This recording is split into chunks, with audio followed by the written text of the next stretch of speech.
Citizens,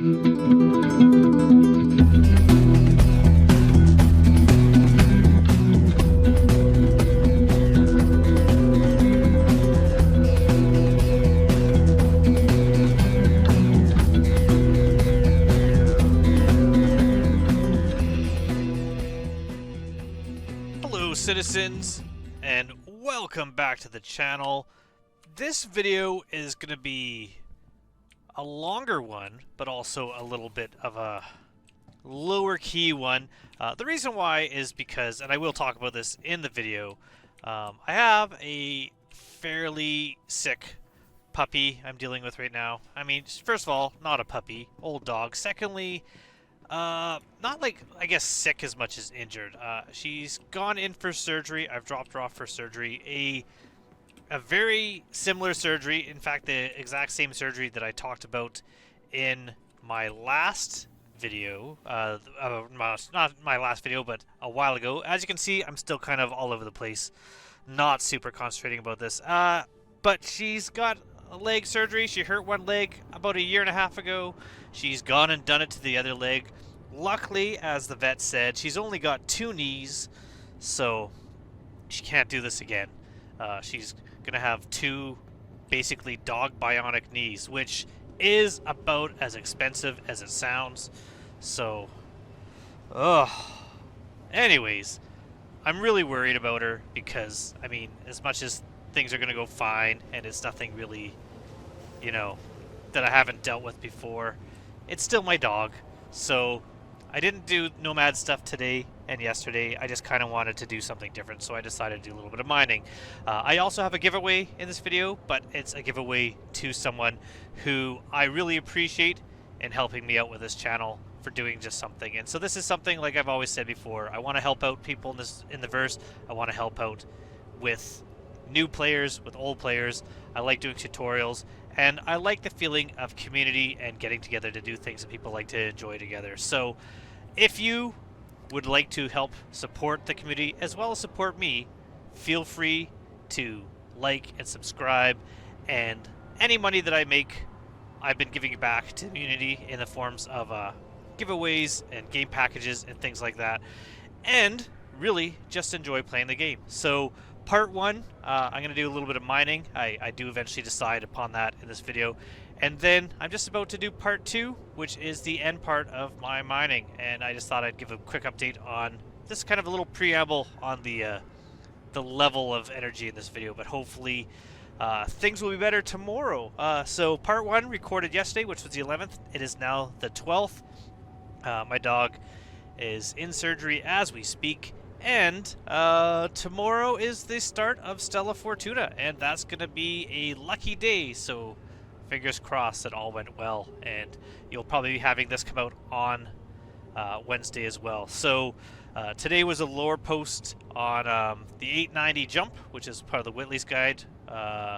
Tomorrow, Stella Fortuna, and, you know, one of my favorite times of the year because you can get green paint for your ships, and then there's also going to be an Inside Star System coming up this week, and there was a weird code, a lot of random jumbled letters.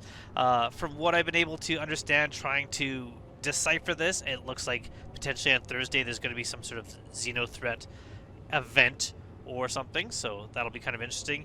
And there's going to be some more FPS combat Q&As for Star Citizen Live to kind of round out the week. So a lot of combat related information in the last few days. I'm going to be home. I'm not going anywhere, and I'm definitely not going to be walking a dog. I'll be, you know, looking after her, but it'll be fine. I'm telling myself it'll be fine. It'll be fine. It'll be fine. So hopefully this video is entertaining. I haven't put a lot of time into the editing, so if I kind of ramble on a bit, I mean, is it really any different than any of my other videos? I mean, this has been almost 5 minutes of me rambling. I'm on explaining that this video is going to be full of rambling, so without further ado, maybe I'll just do a quick edit here. Good morning, citizens, and welcome back to the verse. We are in what is known as March break in Canada. Is it March break in the US? Is it called March break? I think it might be called spring break, Or is that only specifically universities? Do you call it March break? Let me know in the comments. What do you call it in America? Is it happening right now? It is March 11th, and I'm home. And so I thought I would do a little bit of gameplay here. Just kind of relax and play. But I didn't really have a plan, although I am going to continue on with my usual Nomad gameplay. I'm going to do some Nomad stuff. I'm going to try something else, something I haven't done. But I'm going to do a little bit of kind of talking and bringing up some things first. Specifically, a huge thank you to someone that watches this channel. And a huge mistake that I made while making these videos for the last little while. And a lot longer than it really should have gone on. I'm not using the best video editing equipment, and it always is kind of janky. And so when I watched the videos, it didn't really become apparent to me that I made a big mistake when I was fiddling around with OBS a while back trying to do a time lapse, that I've been recording my videos in a fairly low FPS. And so thank you to McLeod, who is a person who commented on my video, just letting me know that the frame rate was garbage, and I looked at it, and it absolutely was. So I sent out a message trying to get a hold of them, so if they see this, and hopefully they respond later, I got a little something for you I want to send you in-game, because I'm all about community, I'm all about giving back, I'm all about making this place, the Verse, a place that everyone is working together for the greater goal. And so I still have a an Ardent gear pack from back when they were doing the Foundation Fest, which is a festival all about sharing and working together and teaching and learning. And so for your help, I would like to give you the Rhyme gear kit, which has I think it's the bearing P6 and the Arden set. It's got like the chest, helmet, arms and legs, maybe a backpack, and for some reason I don't think an undersuit that was given as part of the Foundation Fest, because it did make those giftable, so I'd like to send that your way so that you can have a little bit extra gear.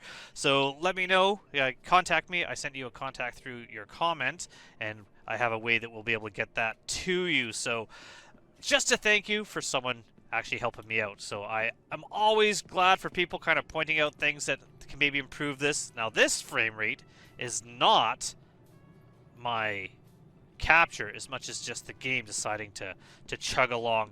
Lots to talk about. I mean, I will talk about quite a bit in here.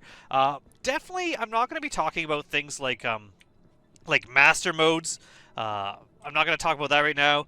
People, like if you go on Spectrum, Spectrum I'd say is about 80% complaints, which I mean is better than the internet. The internet's usually probably closer to 90.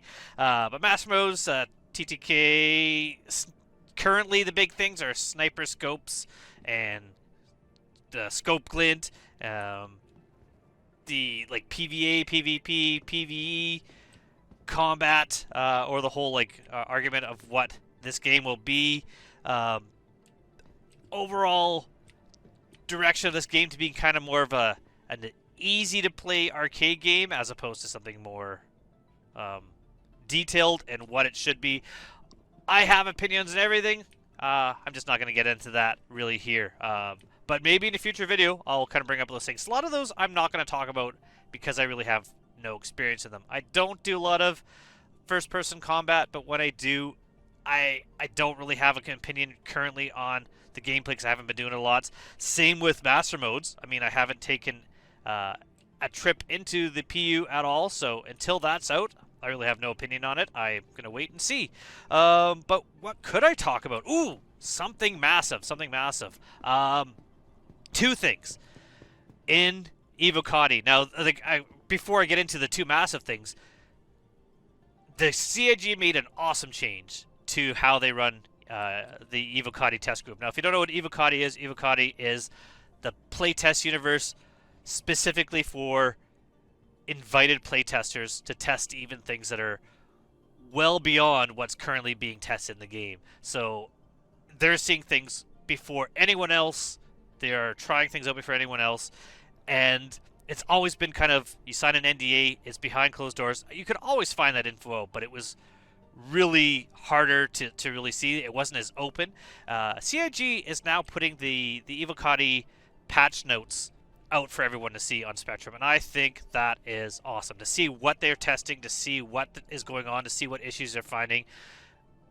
I think that's great. I think that's a huge change that CIG made, which is awesome. And on that note, two things happen. One is recently they had a server with a 400 player cap, 300, 400, can't remember what it was. But if you look here, currently, this server, 68, we got 39 people on there.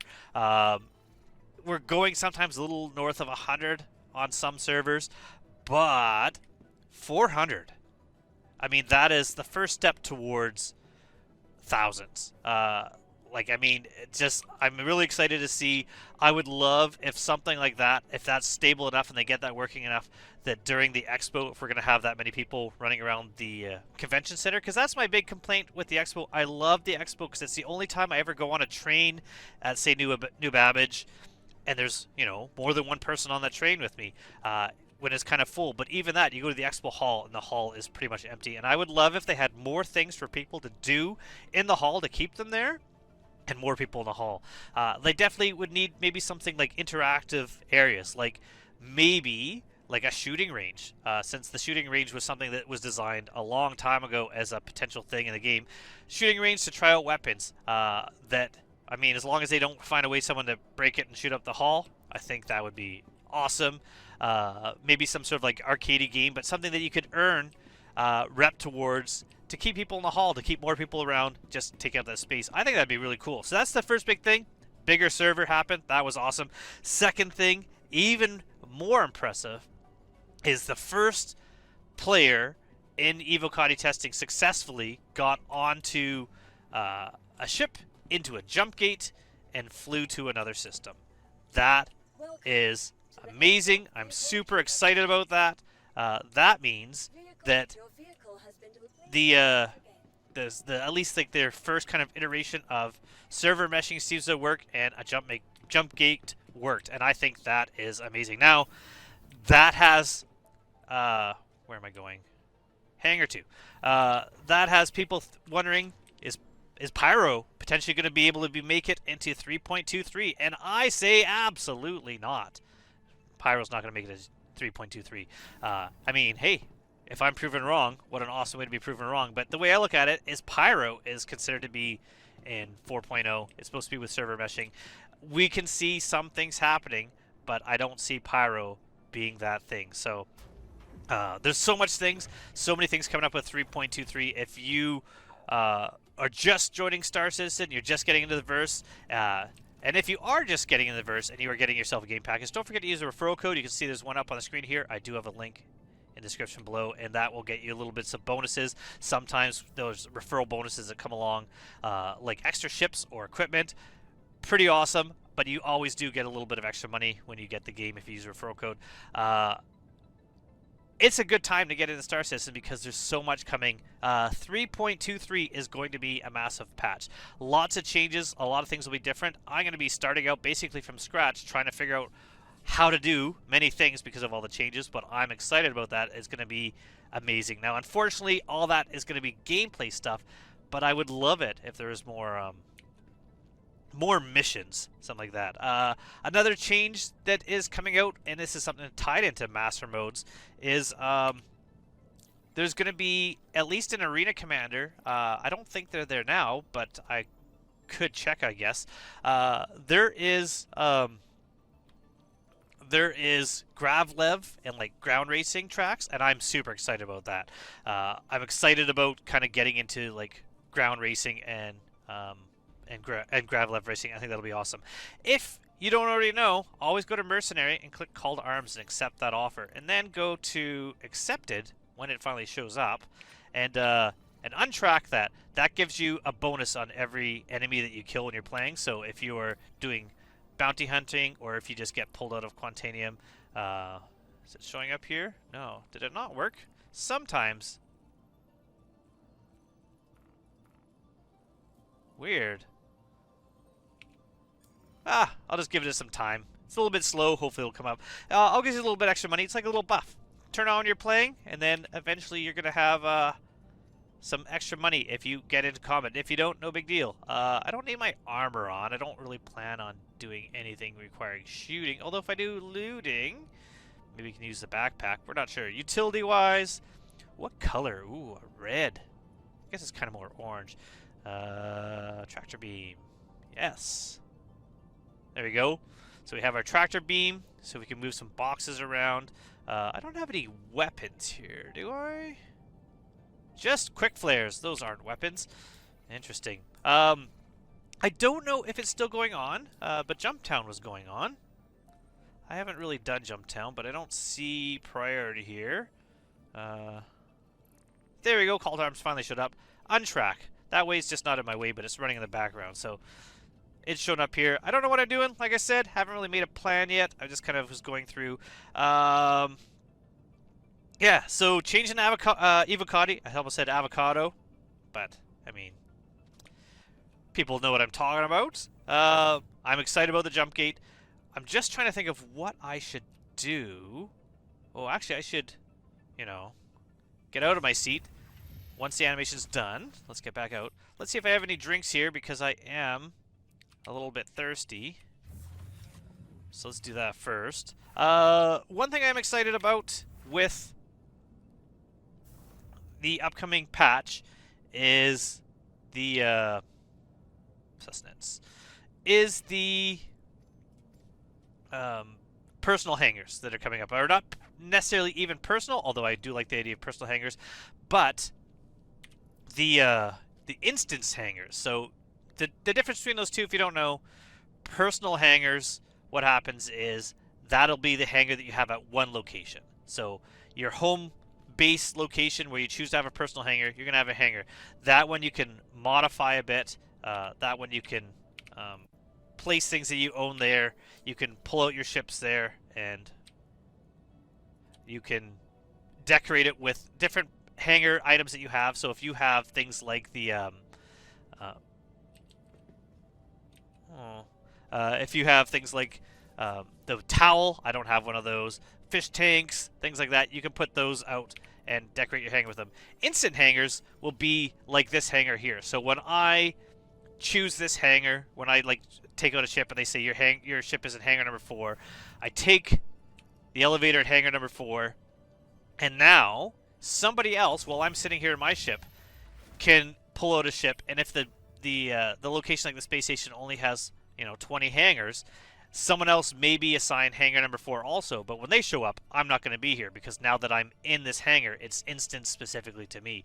And this is a great way to get around the fact that we're going to have stations as well as we're going to have hundreds of people potentially at a station. And if they're like me, they're going to sit around forever chit-chatting and not actually taking off and tying up this hangar.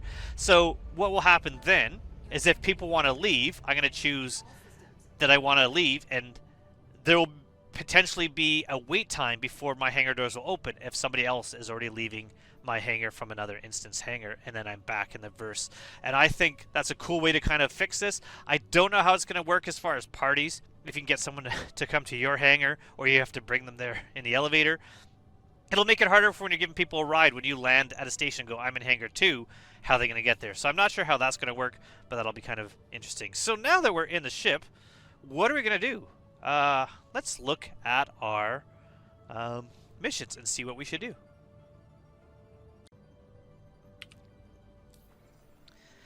And I do apologize, I'm not feeling really great today, and it's going to be a long week for me. I do have some time off, but unfortunately, I think I mentioned this earlier, about a year and a half ago, my dog tore her little ACL in her knee and needed a fairly expensive surgery, and I was told she does that once, she might do the other knee, and she managed to do the other knee. So tomorrow early in the morning I'm bringing her to the vet and dropping her off for her surgery, and then after that it's a few days of like having to almost carry her around and help her go to the bathroom, and I'll definitely be sleeping on the floor with her for the first couple nights so that she's not alone. So it's going to be a long weekend, or a long week, I should say, and although I do have a couple days off, I don't know how much game time I'm going to get. And I'm also not feeling really great today. I'm a little bit sick. So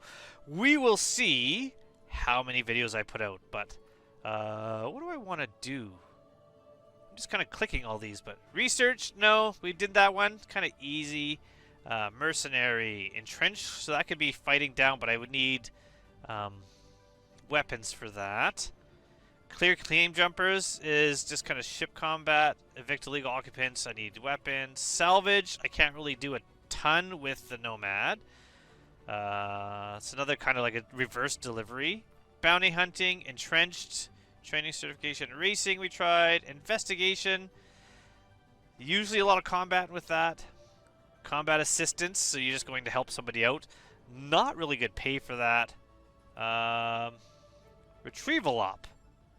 Here's the deal. Client of ours who should have spent the extra credits for North Rock escort, always get an escort, everybody, had one of their ships attacked and now need to run point on the retrieval op for some important packages that were stolen. Thankfully, you caught a breaker able to track down the people responsible to a different derelict outpost. Okay, so derelict outpost, another like ground-based shooting. I don't know. Personal investigation, PI wanted, salvage, risky salvage. Maybe what I do need to do is... Oh. It's been a while since I've done that one. Again, I don't have any weapons on me. I don't feel like going to where my weapons are, so I just want to play. I just want to relax. So maybe I will actually do another salvage. There's a 100i salvage. But I'm not really in the ship for salvage. Maybe I don't want to do... I know I've been making a Nomad series. I think today, since I'm just not feeling good today, and I got a lot on my mind with my poor puppy. I think I'm gonna take a Nomad break today, and just this is gonna be a playing day. So you guys can just kind of come along as I do something different. So, goodbye, Nomad. I'll see you next time. What other ships do I have? Hopefully, again, the frame rates are better now, although they're kind of janky right now. But that's specifically currently how I'm running this setup. So, I am running a Enshrouded and Minecraft server on the same time as I'm playing the game, so that probably doesn't help a lot. Ooh, I have my mole. We do some mole mining. Guys, you want to do some mole mining? I don't have a... oh, I do have a prospector here. Oh, and I've never taken out these ships I bought. I bought myself in-game, all in-game, 600i touring, 890 jump. Haven't really done those. The Mirai Fury. I keep wanting to call Mira. I was going to try some racing. Haven't done that yet. The Cutlass I bought in game. The Star Runner I bought in game. The MPU V-C was a referral bonus, like I talked about earlier. If you are getting the game, sometimes there's referral bonuses, so this ship was a referral bonus. All these I bought in game, including the Reclaimer, which is how I made the money to buy all this other stuff. Let's take out the Argo Mole. Let's go mining. So let's deliver that here. Now, I haven't used this, obviously, since the last patch, which is why it is there. Also, that means all my... mining heads won't be on there, right? They'll be in Loreville? Category. Utility? No. Vehicle weapons? No. Vehicles? No. Systems?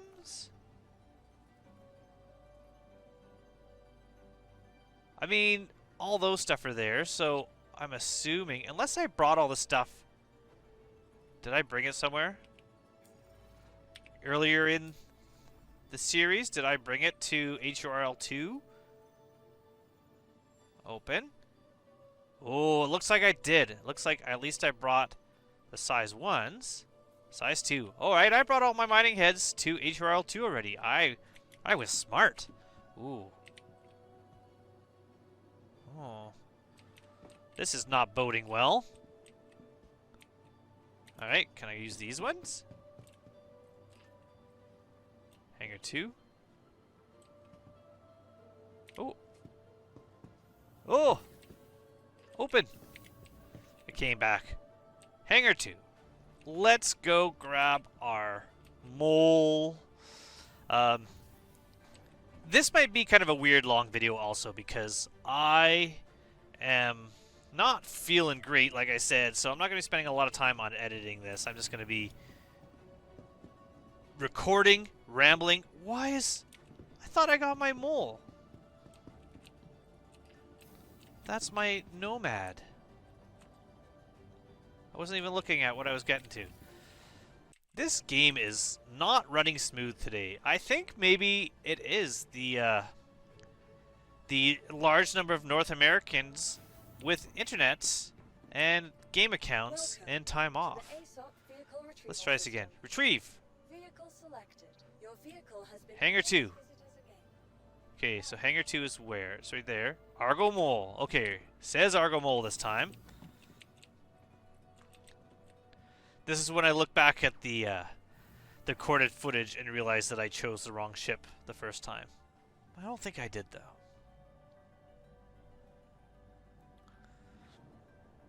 I'm so glad they fixed this handle. Visually, it's been bugging me forever. So here we are, we're in the mole. We're not in the mole, but we're at the mole. It's a pretty cool little big mining ship. So you go right here, elevator, we're going to get up into this ship here. These are the mining bags. Now, you used to be able to put those onto a prospector and make a larger capacity prospector. I think you probably still can. Maybe I'll try that some other time. The only thing is they stopped providing moles as salvage jobs, or at least I haven't seen one. So my thought is maybe they stopped adding salvage jobs for moles so that you couldn't get the bags for your prospector, because that used to be how you would do it. So this here is how we're getting to the whatever they're called, the mining turrets.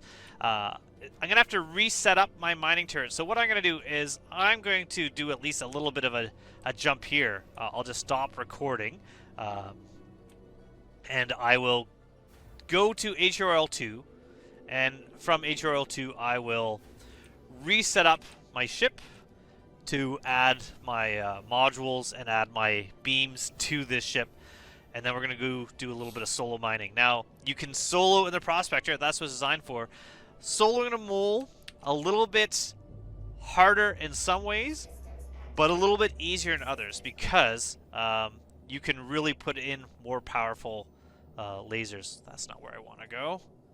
HRL2 is where I want to go. So that's where we're going to get a route there. So I'm going to head there, going to go there, and then I will be back with my ship set up and show you my setup and explain why I'm using what I'm using in order to do that.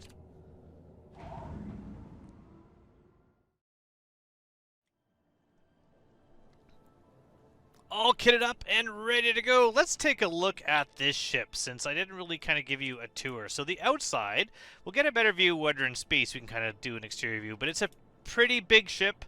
When I first saw it, I wasn't super into the look of it, but I've started to really like some of the industrial looks. The Reclaimer, I just love how that looks now. And so, big ship, a little bit of a maze if you're not in it for a while. I haven't used this in a while, so I do get a little bit turned around in here, but we do have kind of the engineering area here. Eventually this will be useful. Eventually they'll be able to like run some sort of diagnostics on these parts here.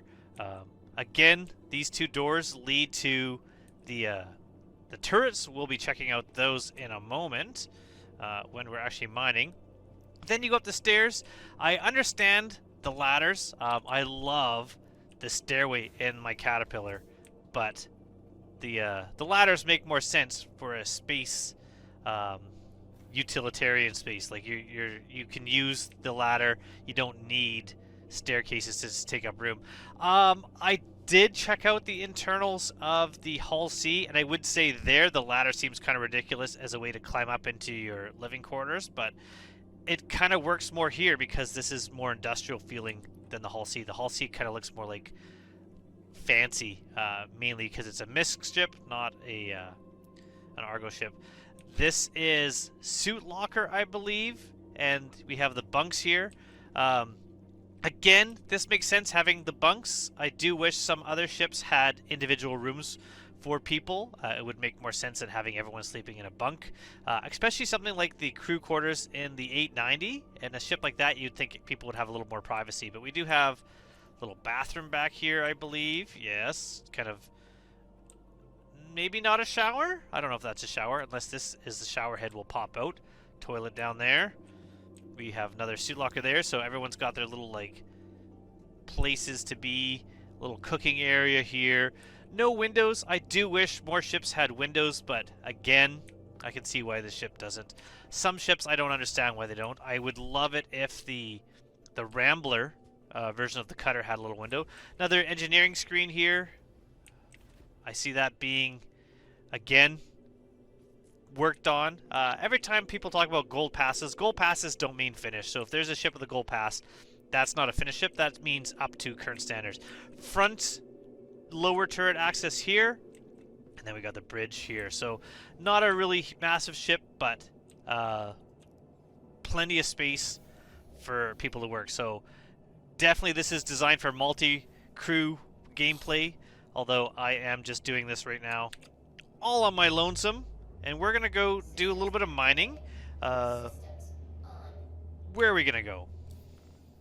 Like, I will say, if you want to get into mining, you want to check out what things are selling for. You want to see where you should go, where you should mine. I mean, we can mine in space. We can also mine on the surface. So if I go to a place like, I believe, Ariel has some good rocks in there. Check out Red Monster Gaming. Red Monster Gaming mining cheat sheets. If you look up that, or I'll try to remember to link those in the description below. I mean, that's where I get my mining information. They do all the work, and then I'm able to make this video and stand on the shoulders of those giants. So definitely give them a shout out, because they are doing the good work for us miners, finding everything out. So they look at things like percentages that you're going to find of different types of rocks in different areas. They're going to look at what is the average size, so what pool are they getting the asteroid sizes from in those areas. So it's going to be all different. Let's make sure we're in VTOL. We were in VTOL. Because this ship doesn't always take off, so if it's not taking off, make sure you're in VTOL. And sometimes with some ships you have to hold down shift to give it a bit of a boost, but we are floating, we're good here. And then once we get out of the hangar here, we can get out of VTOL and get out into space. So I'm gonna pull those up while we are flying. So we're gonna aim our ship to Hurston. And while we're there, I'm going to quickly pull up the Red Monster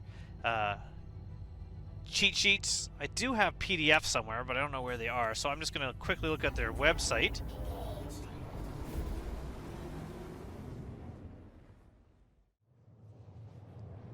Okay, have that up. Ariel was a good choice.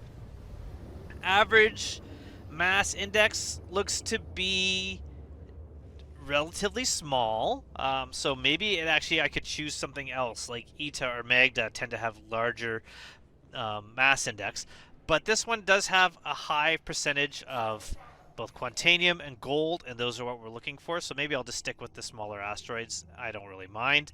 I'm not in this to make a lot of money right now. I just want to kind of do a little bit of mining to relax. So we're going to go to Ariel. We're going to try that out. We're going to mine on the surface. Also, looking at their sheet, I already knew this, but what we're looking for is we're looking for Quantanium, Bexlite, gold, and Terranite. Those are the big moneymakers, Quantanium, of course, being the biggest moneymaker of them all. After that, Agricium, Beryl, Borace, Laranite, and Hephaestine. I can't remember what it's called. Those are the other ones. It's been a while for me I had to take some time to learn those because Laranite used to be like one of the big ones. Gold used to be relatively low. Things have kind of changed and moved around with mining. Not only that, but also how asteroids work. You used to be able to find asteroids with a lot of one type of material. Like if I was searching on the surface of a planet and I found a bunch of asteroids together, all type Q, all bunched together, that was going to be a lot of Quantanium. Now you're able to find bits of different types of materials in every type of asteroid. When you take a asteroid that maybe has Quantanium in it and it's got 20%, you break it apart, it's no longer staying in big chunks unless you have specific modules involved to help keep them there. It's been a lot harder to really make big money mining, and I'm actually okay with that. I'm kind of like the idea of just working at mining. So I could fly down the surface using one of these jump points and then fly from there.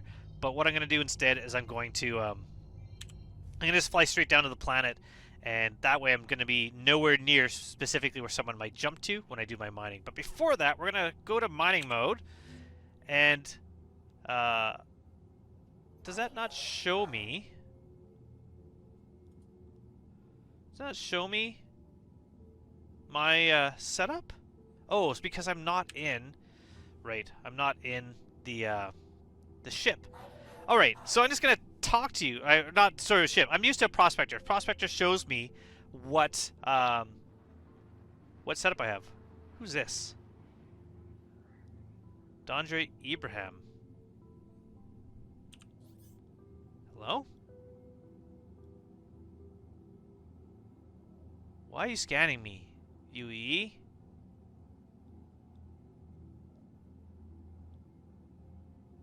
So the UE scanning me because, you know, why be in space in the middle of nowhere without the UE showing up to scan you? So while they do that, what I was going to say was I realized I'm not in a mining turret. If I'm in a prospector and I hit the button, it'll show me all the information, my modules, my mining head, and I was thinking of doing that here, but because is that it? Was I scanned? Alright, well, you know what? Because he's going to now follow me forever, I will jump. I will jump to another location before heading down to the surface of the planet. Because once you're done, the NPC ships just stick on you and never leave you alone, which is kind of annoying. So I'm going to get down to space. So because I'm not in a mining turret, I can't show you my setup. So I'll just talk about it as I head down to the surface. So, oh, but now I'm on the dark side, so I want to... Where do I want to go? Where do I want to go? That might be better. So first things first, my main central laser head, I put on the Helix. The Helix is the powerhouse, and so it's going to crack the big rocks. So I put that one on there. Only, I believe they're passive modules, meaning so I have the Riger, Stampede. I think I have 2 Rigers and Stampede is what I put on there. So passive means I'm not going to use them up when I'm using them. They're just going to be always on there, providing a little bit extra power. Although I think the Stampede might not be passive. Kind of forget. I'm going to have to look at that. But really the main Helix I'm going to use to break up the bigger rocks. So the Helix itself can probably break up a 300 or a 30,000 kilogram rock, I think, on its own. The Riger and Stampede will help out for breaking up even bigger rocks if I need them. On the sides, I have the Hofsteeds on both sides. Now, the reason why I have a Hofsteed on both sides is because if we look here, so our front turret is right there underneath me right now. You can see it. And then the side turrets are like right there in the center of the ship. So they are that little gap. You can kind of see one showing up right there. Farther back, they're like, you know, a good 30 meters back. So you want to use the Hofsteed because the Hofsteed have a long range to them. So They're uncoupled, so we can just kind of coast down while I talk.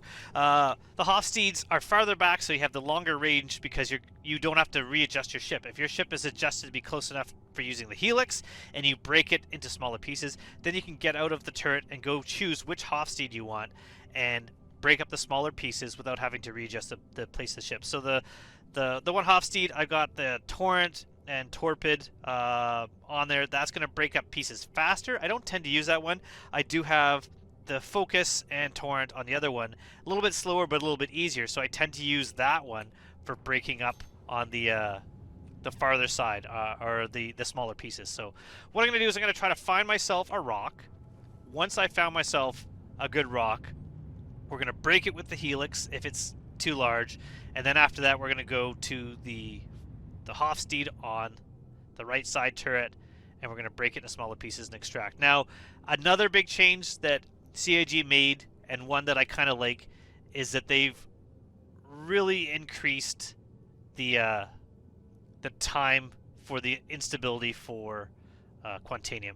So the fact that Quantanium is no longer being broken into a giant chunk that you can basically fill your ship up with, sucking up 2 or 3 chunks of 100%, the fact that it's now spread out a little bit more, you're not getting as much. But in a big ship like this, I'm totally fine with the increased time, making that a trade-off. So you can take more time getting your Quantanium, and then you're going to be able to get back to refine it. Now, when bigger ships like the Erasta comes out, it's going to be crazy, because you can just go around and willy-nilly just suck up everything you see. So I really hope to balance that. If you're going to be doing your own refining on ship, that you should have to purchase goods. Like I always use Dinix.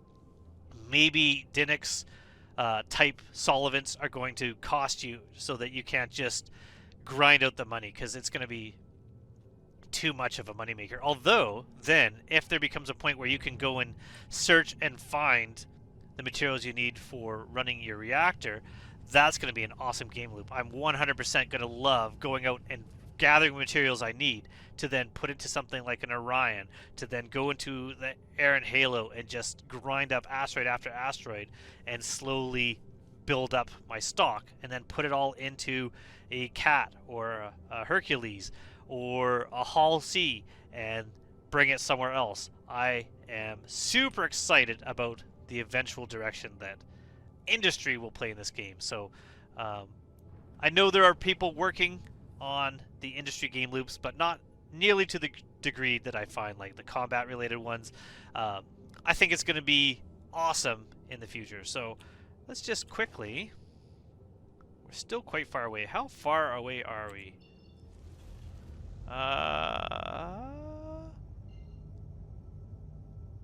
400 kilometers. Okay, I'm moving way too slow. We're going to speed up. We're going to get down to the surface. Oh yeah, I should have looked. That's a nice screenshot. I did take another screenshot earlier that I might use instead of this one, but that's a potential keeper for the thumbnail.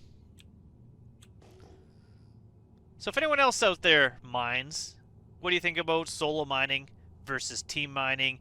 Do you see yourself getting an Erasta, or do you think the mole's going to tide you over until something like an Orion? Or is the Orion kind of potentially going to be a moot point because the Erasta will do plenty and have the ability to go onto surfaces, where the mole will definitely be a space-only endgame mining ship? I don't know. I mean, I have always wanted to own an Orion. I do have a very, very, very old CCU for an Orion, as well as one of the original old ones for the Merchantman. So I could definitely see myself being a Orion owner in the future. But the Erasta's got a lot going for it, and I think the ability to kind of just do everything you need to do in one spot is going to make that a pretty amazing ship. So also, I mean, it's going to be out well before the Orion's coming out, although the Idris is coming out soon. I did not ever see the Idris. I was playing a ton trying to find that event, just to check it out, just to see what it's like, and didn't even get close. I really would hope that the Idris is going to show up at the expo. Definitely not as something that you're going to rent, I don't think, but just having one that you can walk around on to check out the interior without having to like fight yourself or other people the whole time, I should say. I'm looking forwards to that. So no pings showing up yet. I mean, there's that one 350 kilometers away. I don't know what that is showing me.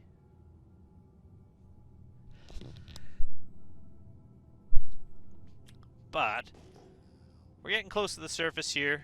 We're 7 kilometers away. Why am I not seeing any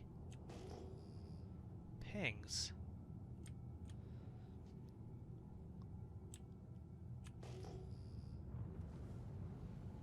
Now the sun was that way, so let's kind of fly a bit towards it. Yes? Is it this way?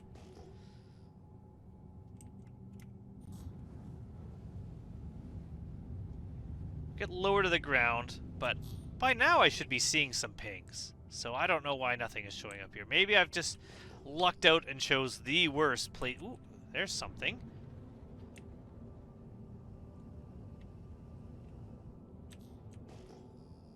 Where was it? Where is it?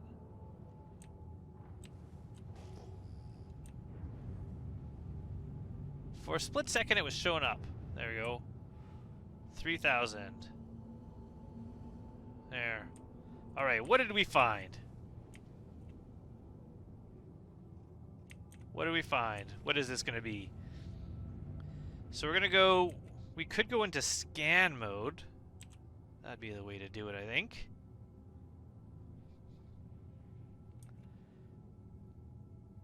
And once we get closer, we're going to...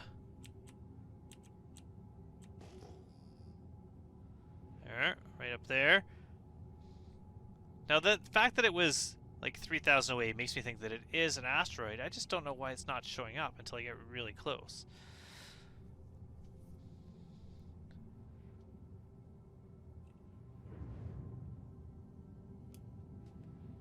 Oh, you know what? I was wrong. Wow!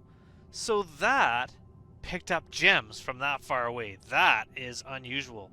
We're not going to look at those gems. I don't even care what they are because I cannot bust those up or do anything with them with this ship. I mean, I could bust them, I could break them, but really not worth it. So we're just going to ignore that.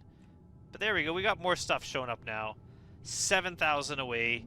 I am still shocked that that gem showed up from that far away. That is crazy. I've never seen rock mineable gems show up from that far away. There's another there. That might be more gems as well because the rocks aren't showing up yet, but maybe when I'm under 2,000?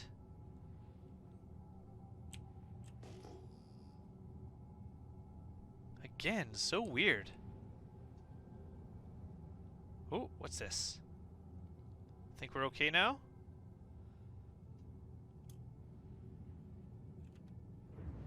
We got a stone. One individual little rock. Kind of wedged into a bunch of other places here. So let's scan this.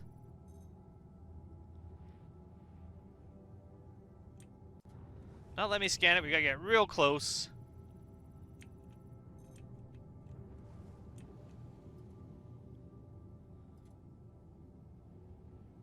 Why doesn't it let me scan this?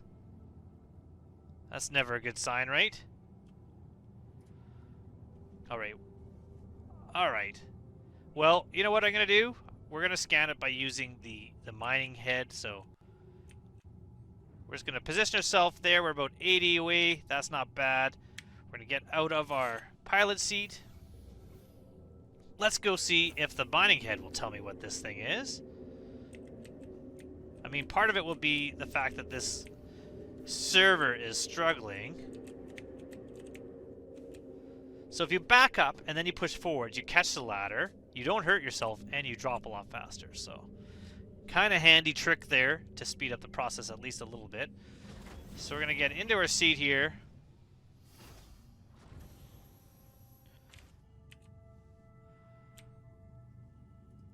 Oh, there you go, power on. I don't know why it took that long. Okay, what do we have here? We have Igneous deposit. Laranite, 47%. It says impossible. So, let's try it anyways. Alt. Power. 100%. Now, the Stampede wouldn't really help on this. It does say impossible. It is not moving. What I could do, because this is Laranite, it's not a huge moneymaker, but I mean 47%.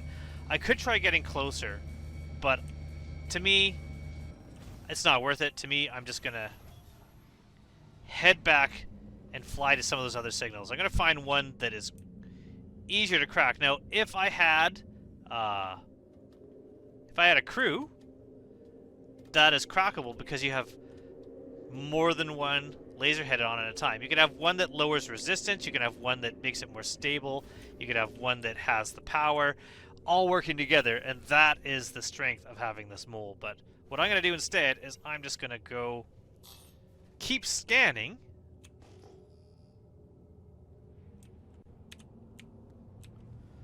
There was something this way originally. There we go.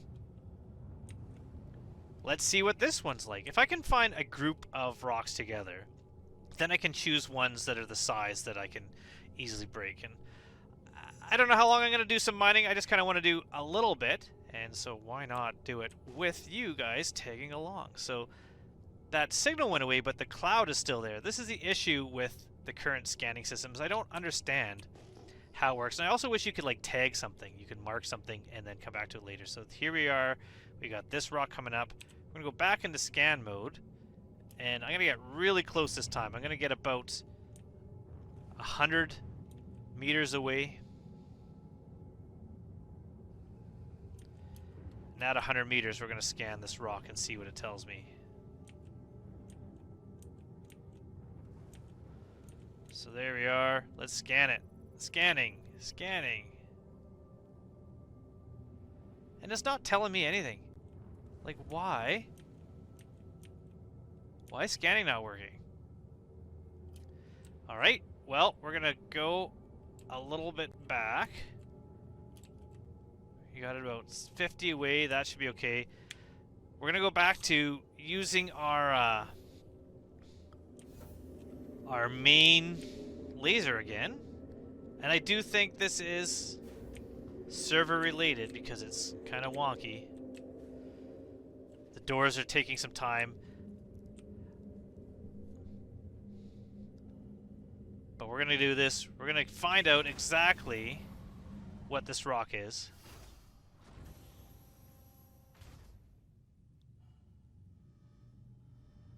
Okay, quartz.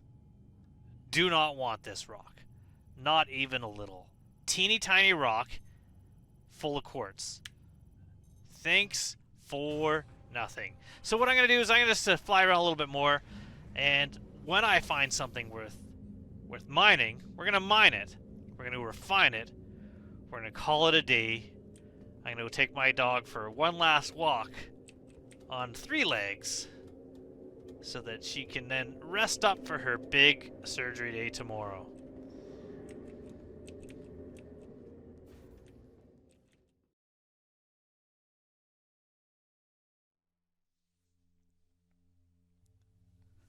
Alright, so far so good.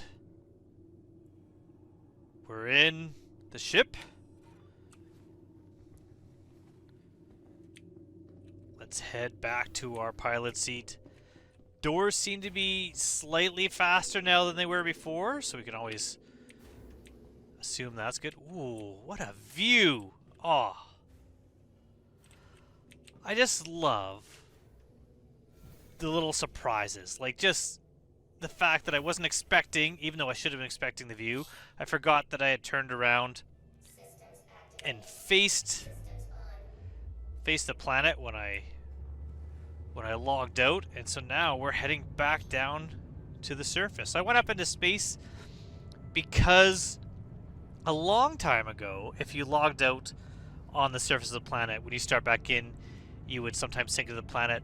A few times more recently, you log out, you log back in, and you're basically in the center of Stanton. You're like right in the sun, and you have to like find your way back. This seemed to work.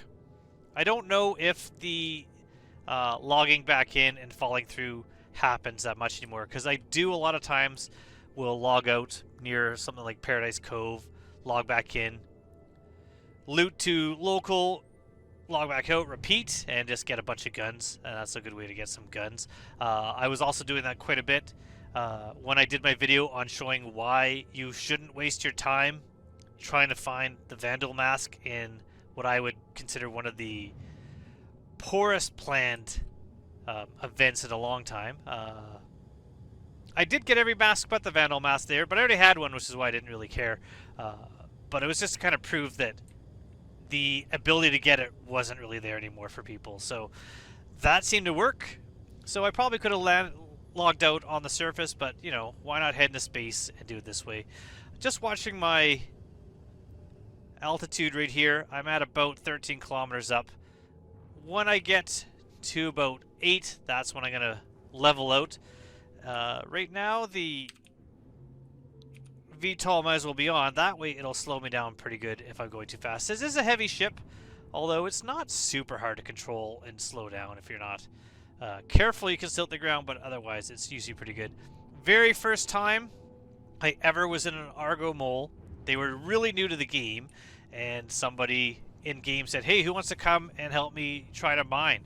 And I thought, sure, why not? Let's go and check it out. Let's check out the mole. And then we dove face first into the surface of the planet and had to claim the ship and start over. So, you know, learning curves for all ships. Bigger ships are not the same as smaller ships, unless it's, you know, Crusader, and then they seem to like fly like a much smaller ship. All right, we're 1.6 kilometers away from the surface. Ooh, look at that. So what's this? There's 2 clouds there. One that's showing up. See, this one shows up with a marker. That one's just a cloud. This is the part I really still don't understand about how scanning works. So if someone understands what makes something do one thing or another. Now that's not showing up anything, so it's going to be hand minables. I don't want that, so I'm just... Which way was the other thing? Over here? Maybe not. But we're going to fly to this one now. You can see those gem shapes there. So that was hand minables. That's not what I'm looking for. But we're going to try to find some actual boulders and see if I can scan them from the pilot seat. See if things have improved. I switched over, oddly enough, to the Australian servers. I'm going to try those because the US servers did not seem to be stable for me. Hopefully all of this is something that is going to just get better and better. If I'm the only one mining on this section of this moon, with how shards will work or how server meshing will work, I'm hoping that means that I'll just be able to, you know, mine and scan without as much issues. This is why I don't do the asteroids. The asteroids, I find I have a hard time sometimes scanning them. Alright, so let's try this.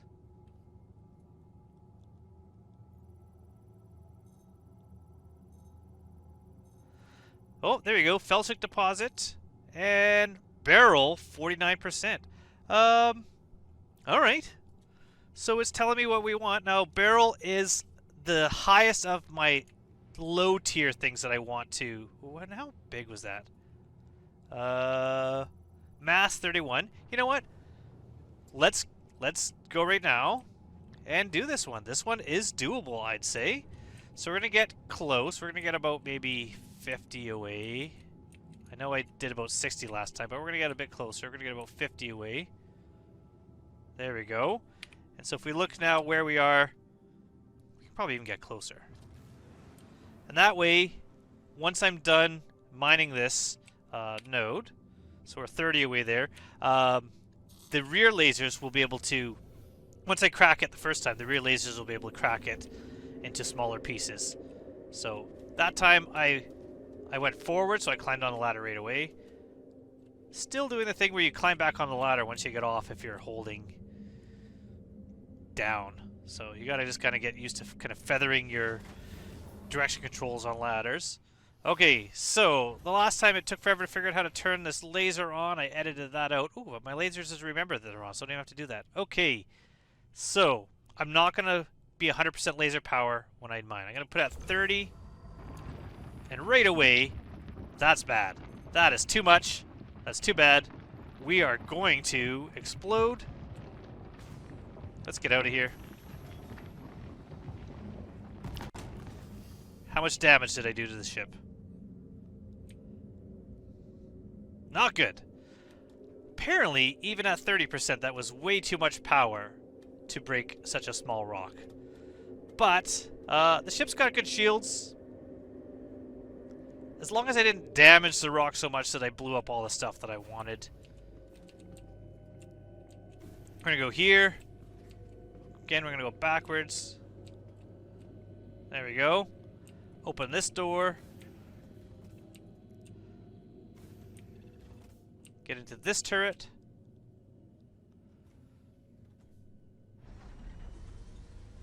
And let's see what happened. Let's see what I did. Now this one to turn on will be oh, there we go. Whoa. Power on. Good. Is there any rock left? No, it seems like I just blew that to smithereens. We don't have any rock left. That's alright. First one down. Not a success.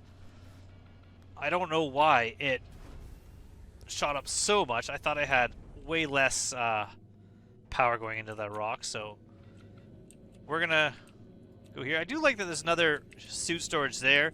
These are kind of exposed turrets. The Arasta, when it comes out, it's going to be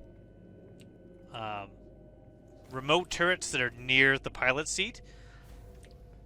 So potentially, that much bigger ship, in a way, might be kind of soloable. But, alright, that was a mistake. I leave in my mistakes. We learn from our mistakes. We are now going to do better. I'm assuming I still have a mining head. Look at that. It survived. Good job, little ship. Little big ship. Alright. Nothing else is showing up here. Ooh, except for that. Are those the hand minables I found earlier, or is that different asteroids? See, that one, it only showed up as those little tiny white things on a bright yellow surface. They are asteroids. Oh, that's good. That means at least I'm going to be able to find a rock of reasonable size. So I'm going to mouse wheel down my max speed. There we go. Alright, so let's see. Let's scan this. Scanning. Another felsic deposit. That's super tiny. Iron and gold. It's got 40% gold. That's good. And what's this one like? Also looks tiny. Also felsic. Small barrel. Alright. So, I mean, these two are mineable. And relatively good size mineable. So we're gonna get a bit lower to the ground. Not that low, that's landing. And we're gonna get a bit closer to these rocks. And we are not gonna go to our big laser because these are tiny. These are super small. And we're gonna go to, again, the laser I have on the right side of the ship. The reason why is because these ones are a little bit slower in mining. They're not as fast, but for little ships I'd rather have more control. Weird that the game sometimes puts me in that weird kind of Dutch angle when I'm coming down the ladder. It seems to only be that ladder. Most other ladders seem fine. Okay, we're gonna go. Now, it will remember that we powered on our mining head, so you don't have to worry about that. And I can see this one at the same time. What is this one? We can scan this one. Mass, that one's a bit bigger. Mostly inert with some barrel. Okay, so these here. Now the minimum laser power on this one is 10%. And it doesn't matter. It's purple. It's purple. So we can just extract. And you look in the bottom right corner, we've got 1.5 SU of iron. That's not great. 1 SU of gold. That's better. And then some inert materials. On here, we're getting a little more iron, but we're getting barrel, which is what we want. A little bit of gold. And this one here, yellow. This one over here, purple. And what is this? What do we have over here? Terranite. That's pretty good. Can I reach that from here? I can. So we're going to get the Terranite. 25% of this rock is Terranite, which isn't a lot, but the Terranite is just under gold in my list of valuable materials. So we're going to grab that. We're going to be able to refine that. And then this here, we're going to have to crack. This one is a little bit too big, but not massive. Only 5,000 kilograms. So we're definitely going to use this laser, and we're going to crack that barrel and get that barrel. So we're going to get back out of this. We're going to have to reposition a bit because we are a bit too far away. But, I mean, that's the one good thing about some of the changes in mining is that it's not always full rocks that you have to crack.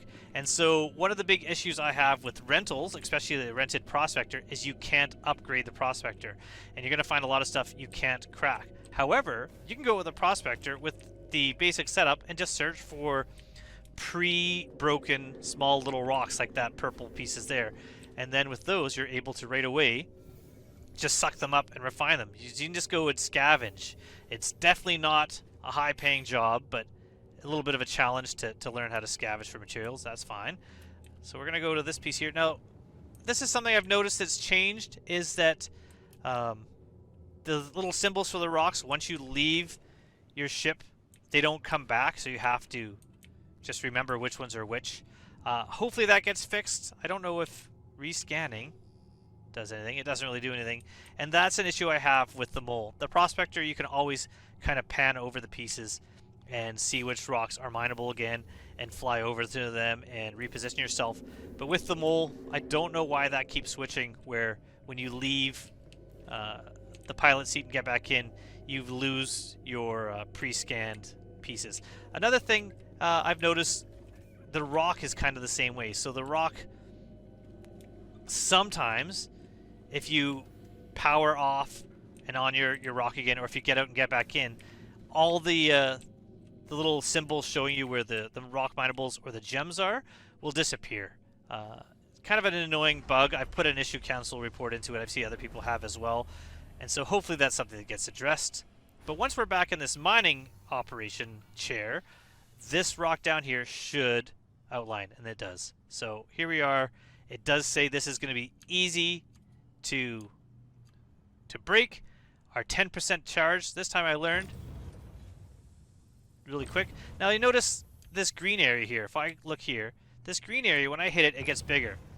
That is something to do with the mining head that I'm using, or some of the modules that you put on can affect your charge rate or your charge size. But doing that real quick, which I should have done last time, you can really check really quickly if you're putting too much power in. But we're not.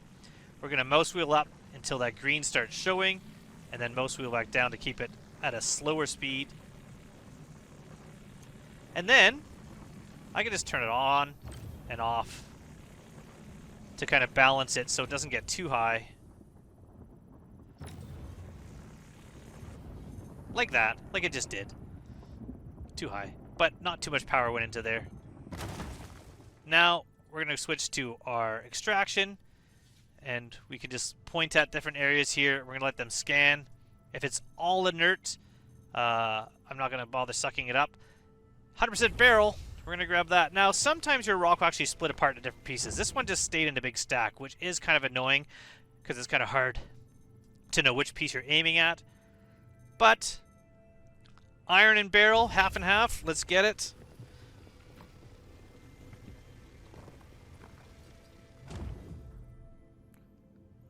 This piece here. 100% iron. Don't really need it because I'm not actually going to refine any of the iron that I just grabbed. It's just taking up space. Luckily, we have almost 100 SU. Inert material and iron, definitely not going to grab that.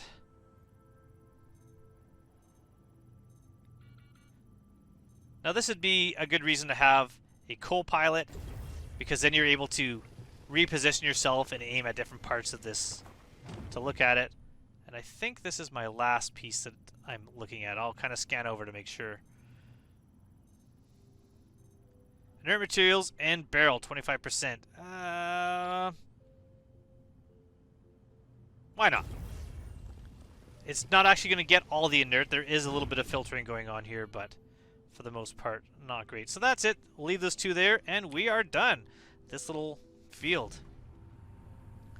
I'm going to fly around a bit more, find some more.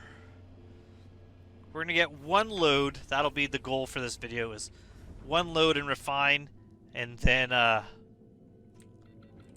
sell our refined materials and see what profit we made from what I would consider to be a very lackluster mining operation, but relaxing none the least. I love mining. I don't care, honestly, about making money in this game as much as I care just about living in this verse.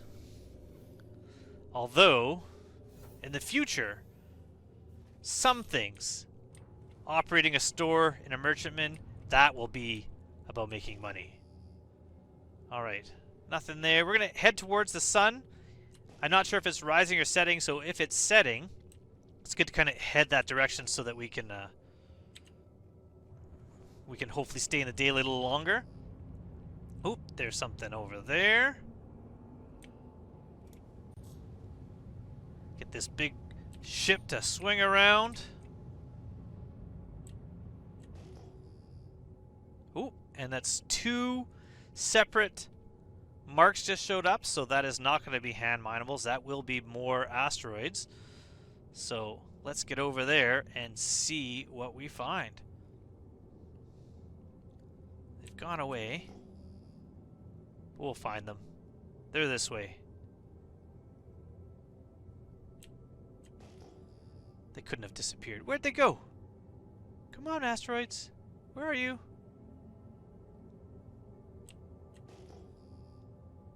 Oop, there they are.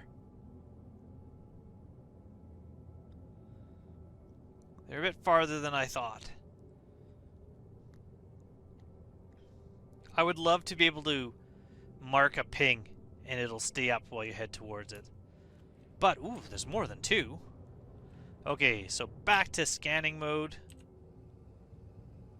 I was in scanning mode. Let's see what we find. Be good to find some Quantanium, although this looks like a pretty big rock here.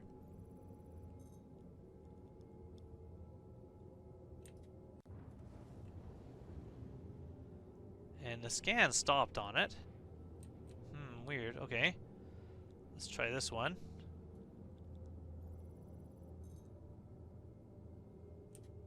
It's not letting us scan any of these. Maybe I'm too far? Let's get real close. There we go. What are you? Shale deposit. Quartz laranite.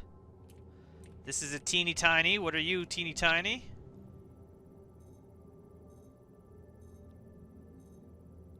Oh. Quartz and laranite.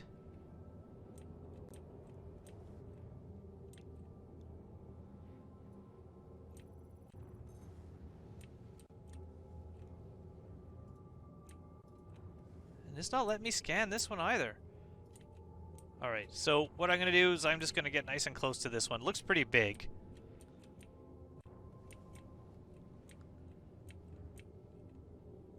Okay, let's get down into our turret. let's see what this is. I'm guessing it's going to be more of the same. Laranite. Oop, I gave myself a little bit of a tweaked ankle there because I didn't grab the ladder. All right. What are you? What are you? Oh, it's scanned, but not like so. I got the scan results, but I don't have them in on my other window. But there we go. This one here, 13,000 kilograms. Doesn't right away put power in, so that's good. This one's going to be a lot harder. But we're going to get it.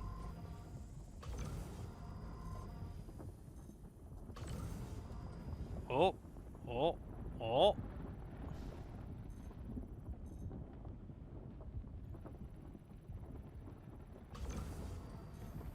Whoa. The instability didn't help there. That's okay.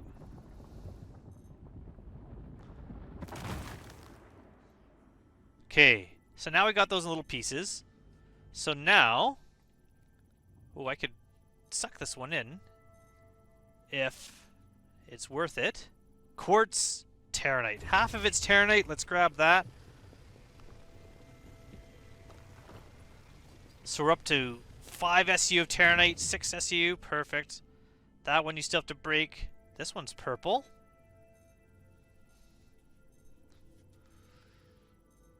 Inert, 0, Terranite 32, Quartz. Well, again, I got lots of space in the ship. If I was a prospector miner, my ship would be over full by now. You wouldn't be able to pick this all up.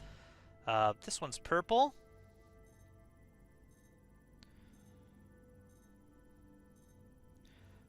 Terranite 68%. Let's grab that.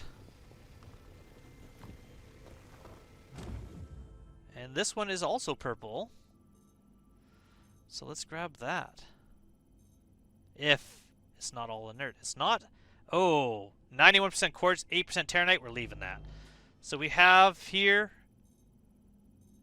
I can't remember what this was, 66% Terranite, but super tiny. We're going to bust it with this laser. And you remember the optimal window, very narrow in this laser.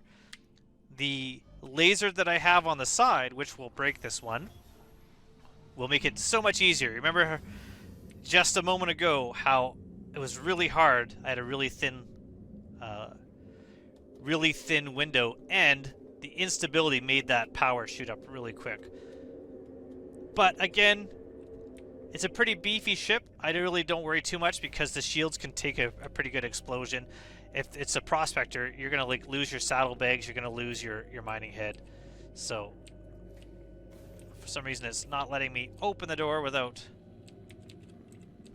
clicking open. So let's just do that. We're gonna mine this with this one, and it should be a lot easier to get all the goods out of this rock.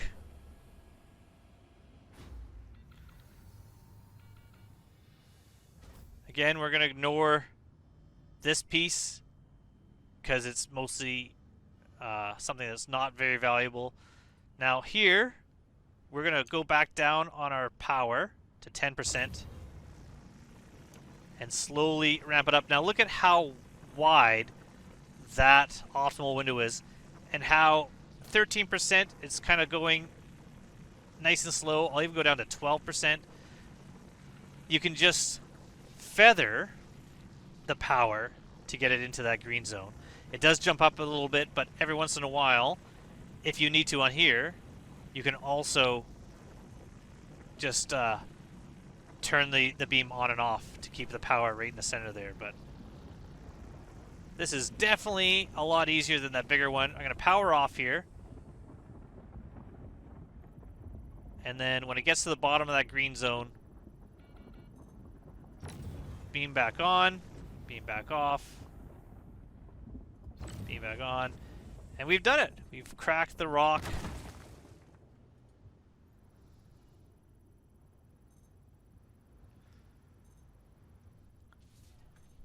And we're going to just 100% Terranite. Gonna grab that.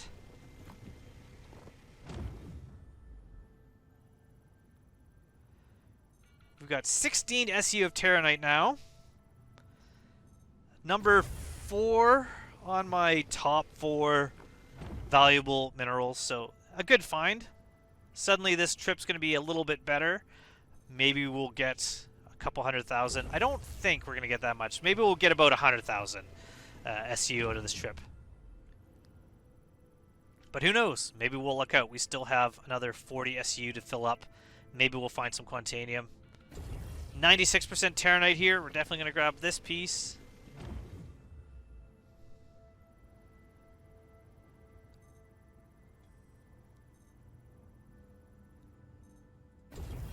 No, that's 20%. You know what? We're going to grab it. It's mostly quartz. Quartz is junk, not worth anything. But, you know, when we're here, might as well grab some of it. When we're able to do our own refining, I don't see why you wouldn't just refine almost anything you find. Just go for bulk. You're not going to find an asteroid worth a ton of money, but you're going to find something that's worth a little bit. Alright, so I can't quite reach those rocks from this position. Or that rock. So I'm going to have to move a bit. That's alright. We're going to just get out of the seat here. I'm going to start with the one on the right and then move to the one on the left. See what we can find. Now, again, no Quantanium here. I might end up filling my whole ship up with what I find here and not continue to look. But maybe not. Maybe I'll find a little something. One last thing before we head back to HURL 2, which is my go-to... Oh, get up the ladder. Get up the ladder! What is happening? This is never a good sign. There we go. It's my go-to station for refining is Faithful Dream. The reason why is it gives you a little bit of a bonus for Quantanium if you can find it. But on top of that, it's close to Lorville. Lorville's my home in the game. Close to ArcCorp. So if you are in Area 18, it's a good place to be as well. So... it's not a bad place. I like Faithful Dream. Okay, let's try flying without warping around. What's happening? There we go. So that should be enough. But we're going to aim a little more towards it. And we're going to level out a bit and...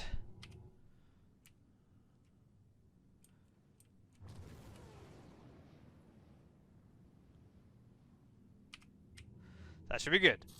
Let's go grab this one. I don't remember the size. I think we might need the big laser for it, but let's start out with the little laser. Let's see if that one will work. We're relatively close to it. It's not a massive, massive rock, and if it's a little unstable with a narrow window like the other one was, maybe this other laser will be easier. So let's try that. Again, wonky head angle. That's all right. Get off the ladder. Get off the ladder. Yeah, this server is running fine. Perfect. Nothing to see here. Everything's good. Let's get into this.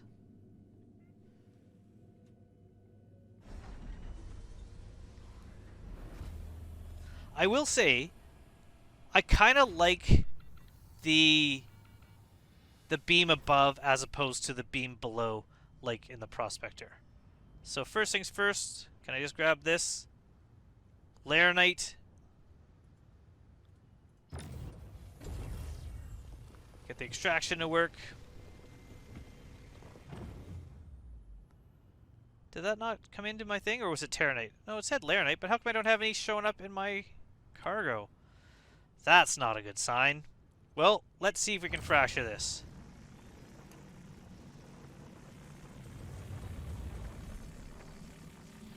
Alright, well that's shown up.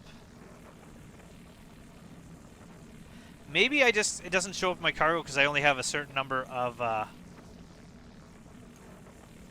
spaces to show, and it's low down on the list of how much I got. Why did that keep going? Alright, so what I'm going to do is I'm going to let this sink all the way down past the green. Hopefully it cools down by that point, so that it will cool down all that red that's in there. So come on, come on, come on. Cool, cool, cool, cool, cool. Perfect. So we're going to let that cool down, because that was unintentional how much power went into that rock.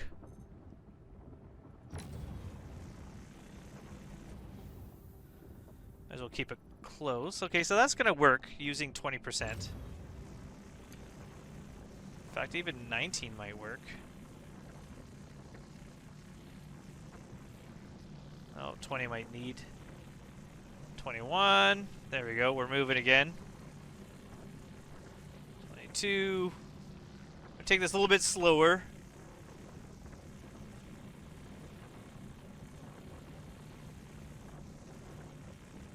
And once we get into that green zone, we're going to mouse wheel down a little bit.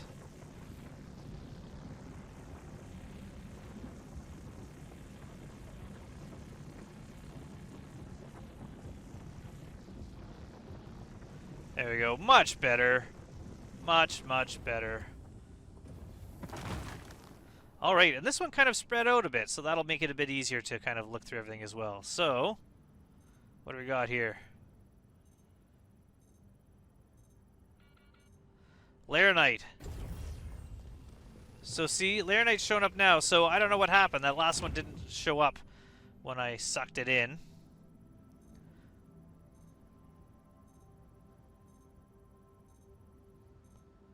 Quartz, ignore.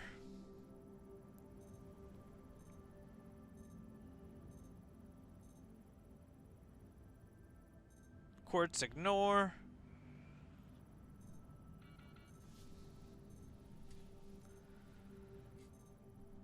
Laranite, not much. 18%, but we're going to grab it. 4 more rocks to check here. Quartz. I'm hopeful that means that a couple of these rocks will be a lot of Laranite. I'm not going to bother with that. So these last two, I have high hopes for you, rocks. Show me something good. Yes, 79, I think. What a horrible UI. I can barely read that. And then this one. Hopefully also another nice high one. So we're at 9 SU of Laranite now. That's alright. Quartz, 76% Laranite. We'll grab that as well.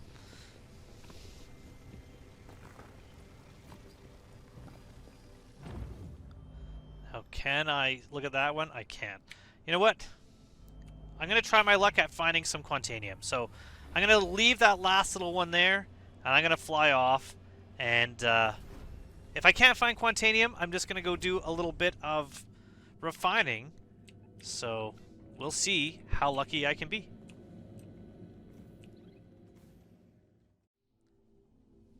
So, no Quantanium, but even though I said that if I didn't find it, you would just see me doing some refining, I found one that says medium as far as breakability.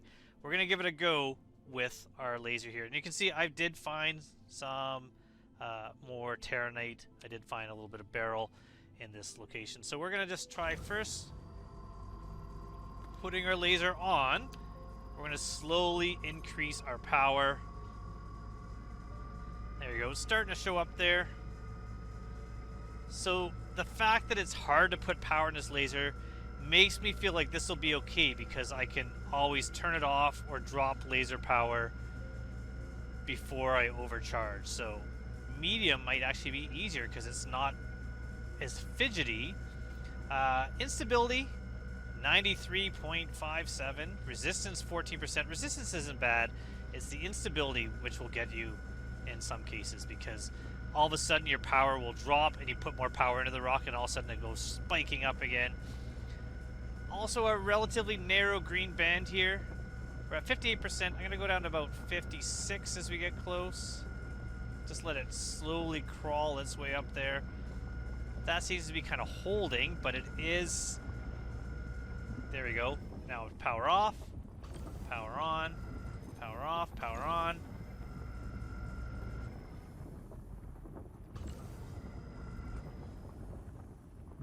It is overcharging just a slight amount, but that's alright because mostly we're keeping it at the bottom of the green here. And that should be it. With a pilot, you would have someone usually back up, but that's okay. Still yellow-sized rocks here, so nothing that we can just extract. So what I'm going to do instead is I'm going to switch down. Oop, there's a purple one. Check that one first. Switch to the smaller laser and continue breaking these down. But first, iron ore, mostly with a little bit of greasium. We don't want that. We want big amounts of agresium. Not that one.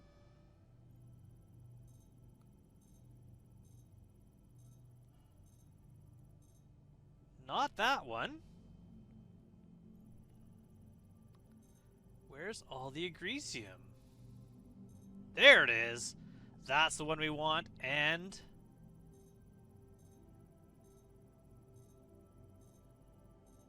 that one's not bad either. So what we're going to do, we don't have a lot of space left in our ship. So I think if we crack that big agresium one and find 100%, we might be able to fill up the remainder of our cargo. There's no way to jettison pods. There's no way to decide which pod holds what. It'd be really good if you're able to kind of transfer goods. So transfer all your goods into one pod that are one type. So put all your quantanium, all your agresium, all your laranite, say, in one pod. All your inert materials could go in another pod. I don't like the idea. People are wondering if you should be able to, like, jettison your inert cargo or your inert materials.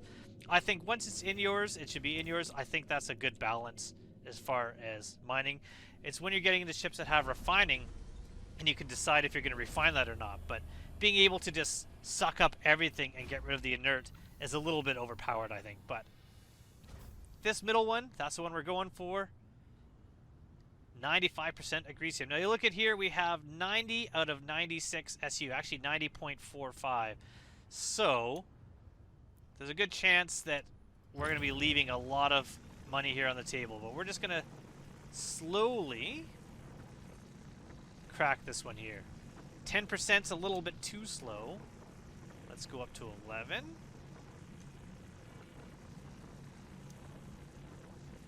12. 12 should potentially do it. And once we're in the green, maybe back to 11. Or even 10, because I just went over.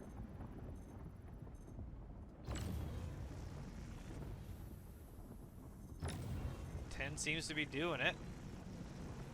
Perfect. Look at that. Stays right in there. All right, now let's find all the 100%ers and just start sucking them up until we are full, which might be only one of them. This one here. Nope, 76%.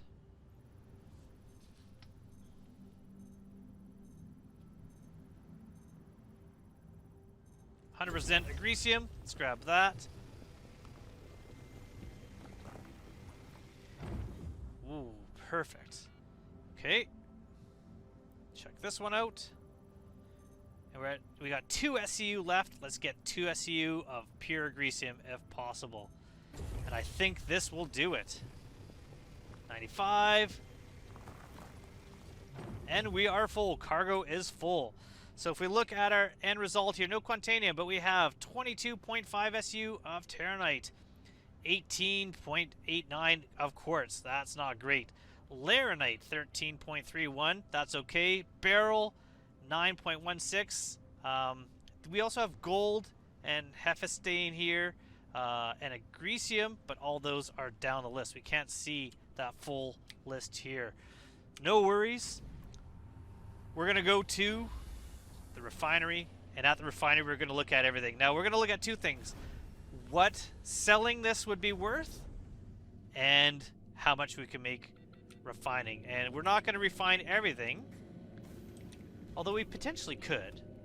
We'll look at the prices, but we could just to see our maximum profit. if we refine it all. But I don't really see the point of refining the quartz or the iron with a larger ship like the Arasta. Absolutely, I could see the value in it because you would just be filling up massive SUs with stuff. And if you're already running a refinery job, if you're already mining something, why not just mine everything you can and just go for bulk? But I think the mole is going to be the smallest of the largest size ship where you got to be kind of picky. I don't really see a mid-range ship between the mole and the Arasta. So anything the mole or the prospector size, because I do see other ships in the future having mining capabilities. I could see Argo making a prospector type competitor. I could see Greycat putting out potentially. I don't really see Drake doing a mining ship, but I could be wrong on that. They do salvage, so maybe they'll be into mining. But it'll be interesting to see. I would love other small-sized mining ships that would have pros and cons.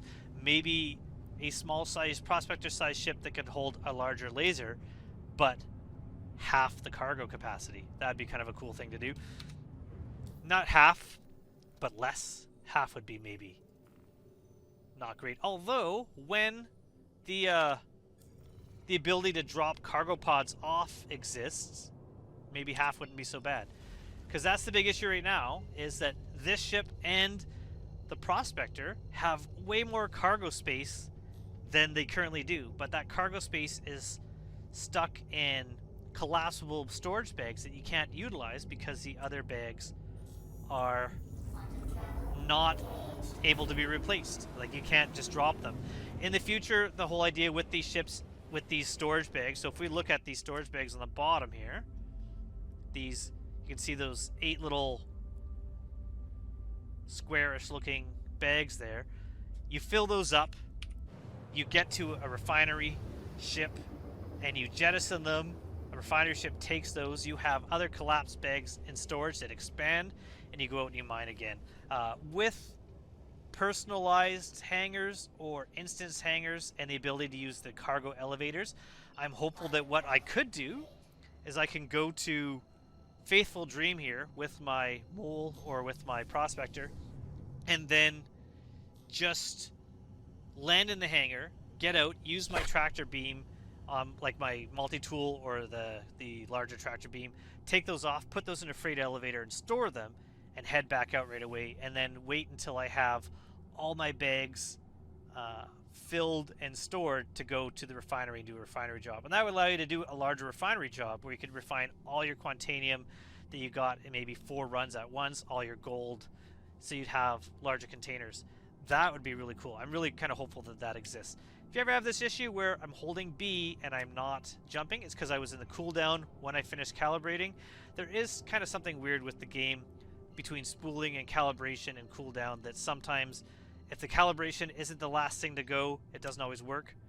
But recalibrate by pointing away and back, and you're good to go. Faithful Dream, here we come. We're going to go land. We're going to go to the refinery deck, and we are going to make some profit. What was that? Weird. Okay, well, I don't know what was just showing up there, but we are going to... Now I've lost the station. Where's the station? There it is. Something showed up on my scan there. Alright. Kind of flying all over the place because I had to get a good view of the station. I am flying with these little hydrogen tanks over there on the bottom. Is there any asteroids around here? Yeah, see, lots of asteroids to mine around here if you want to do that. Nothing good as far as high value, I don't believe. If I look at my... 1 second, I'm going to change my... my cheat sheet from Red Monster Gaming as I go over top of the station. So if I look at HOR L2, It does look like there's a 4.9% chance of Quantanium being in here. Gold's in here. Terranite's in here. Maybe I'll do another run just around HRL2 and see if there's indeed something to find here. Not in this video, in another video. But let's Landing gear down. we're gonna get into our hangar here. And I did remember to put my landing gear down. Longtime viewers will know that that is not certain. In fact, not something I would ever bet on, but I remember. I've been better about it lately. I think by saying it out loud, this is what I'm doing, I've gotten better. But I've still been landing on the bellies of my ships quite a bit. There should be some sort of, just like they have the collision warning, there should be a landing gear warning for simple-minded pilots like myself. Make sure my VTOL's down just to make it a bit easier. Might as well just be in this view.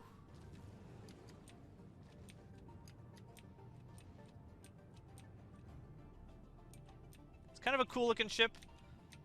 It's kind of like a Constellation, but I like the engines in this one better. I think I like that this one doesn't seem as forward-heavy as a Constellation. When a Constellation's landed, in my mind, it looks like it's a little bit forward-heavy.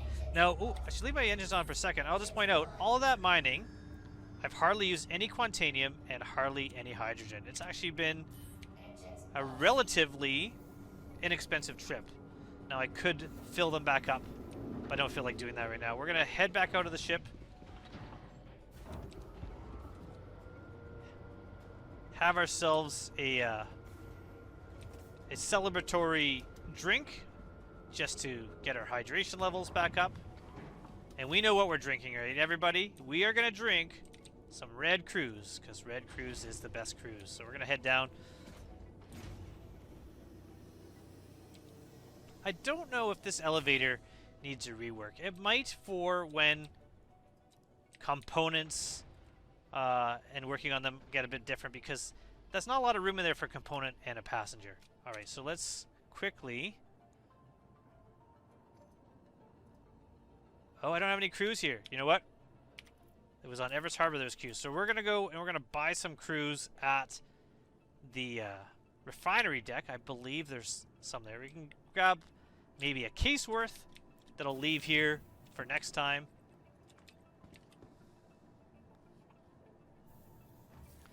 First things first, if you got Quantanium and you're on a timer, and that timer's timing down, and you don't want to jettison your cargo, because you can jettison, I believe, your Quantanium and lose everything that you have. At least you used to be able to with the Prospector. Store your ship. As soon as the ship is stored, Quantanium no longer is unstable, and you can then relax. You're good to go. We're going to go into the elevator here. Go to refinery.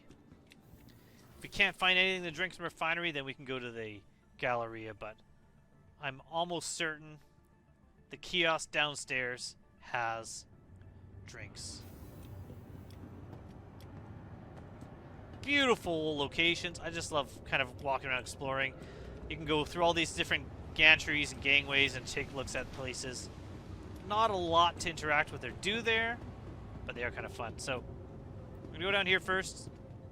Not red, but I'm gonna go here because I don't want to buy one.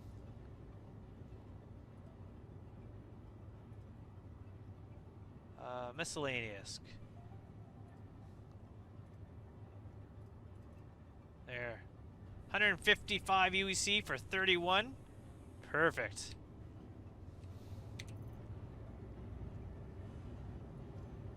Let's have ourselves a delicious cruise. Assuming my character wants to grab it. There we go. We're going to go upstairs.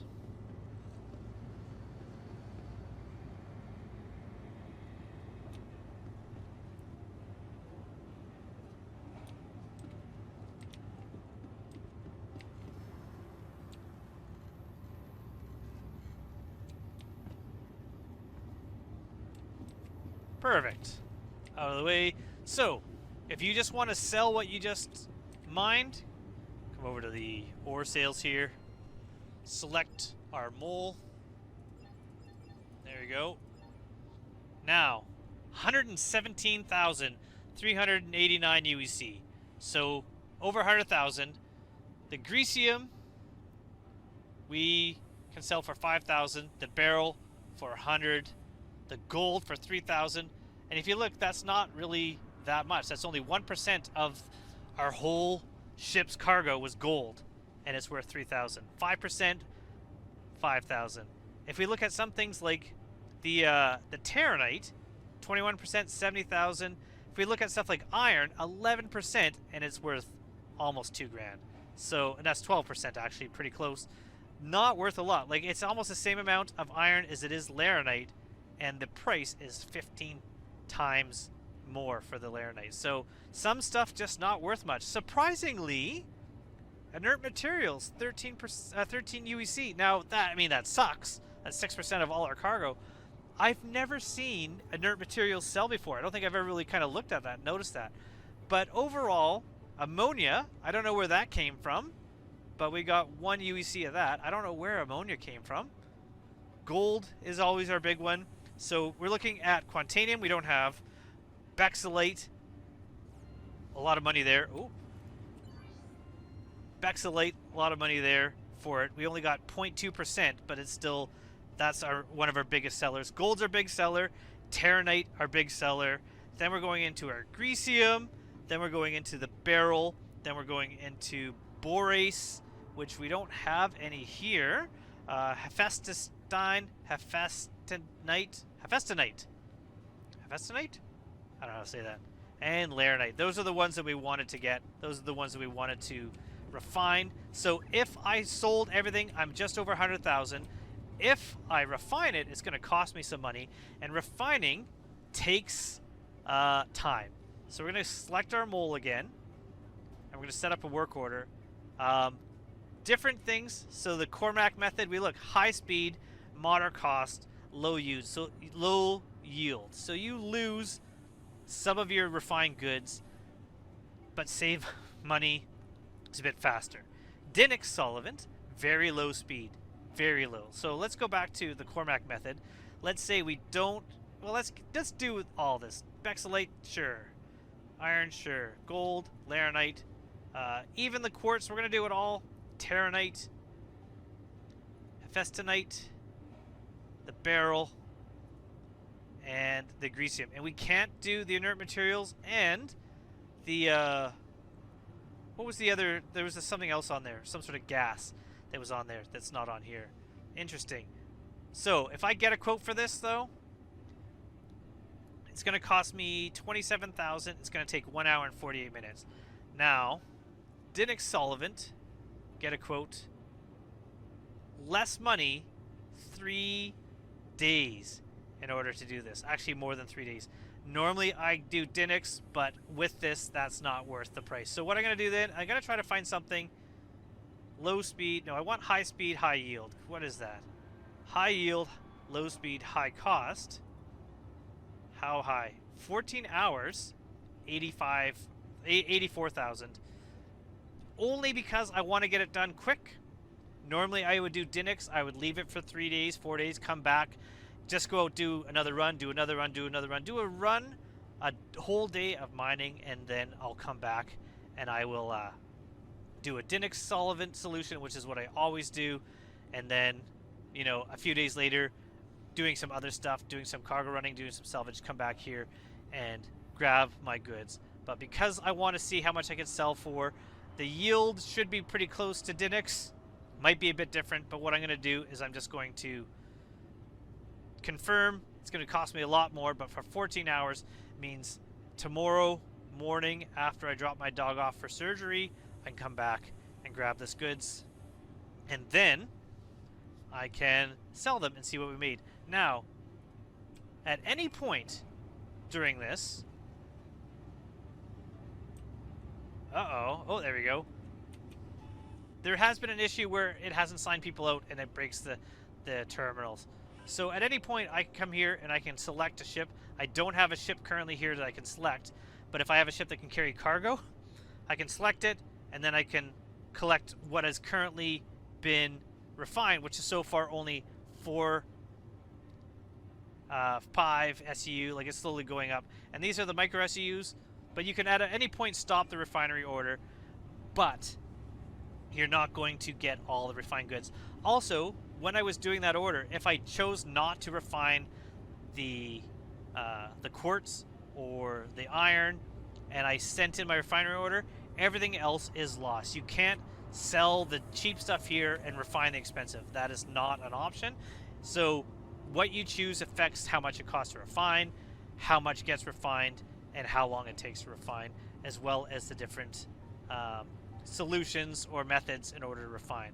That is how refining currently works. I can see refining is going to be super fun when you have a refining ship, and I really look forward to the time where I can maybe offer services with a group of people where I will refine, someone else will mine, someone else will take the refined goods and go sell them. I think that's pretty cool. So this is it for today for me for mining. I just wanted to maybe do something to kind of take my mind off the dog. But I'm going to go hang out at the Galleria, and then you will see a little bit of a jump here where I've dropped my dog off. We're going to go and we're going to go sell our goods and see how much money we made. Let's go check out this dragonfly. Ooh, white. It's kind of like a stormtrooper bike. Neat.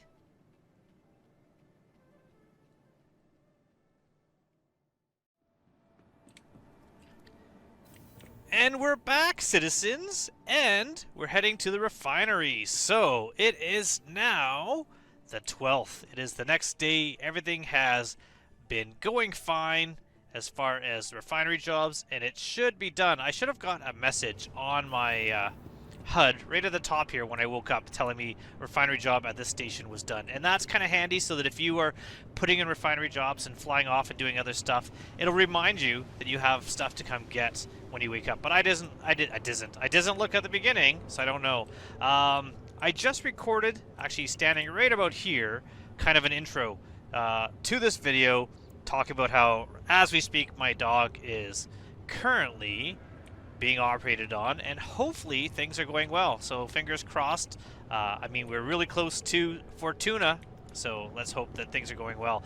Then I went back into the elevator because I forgot something very important that if you were doing this and refining, you need to do. And that means you need to have a ship capable of carrying cargo in order to take your refined goods and deliver them. So if you don't have a ship that can carry cargo, you can always rent one. So if you have refined goods and they're under the size of, say, what can be carried in a Cutlass Black, you can go down here and you can rent. How much would it cost? Cutlass Black, it'll be $34,000 for 24 hours. You can make that money back by, doing some bounties later on, but we do have the ability to rent that ship here.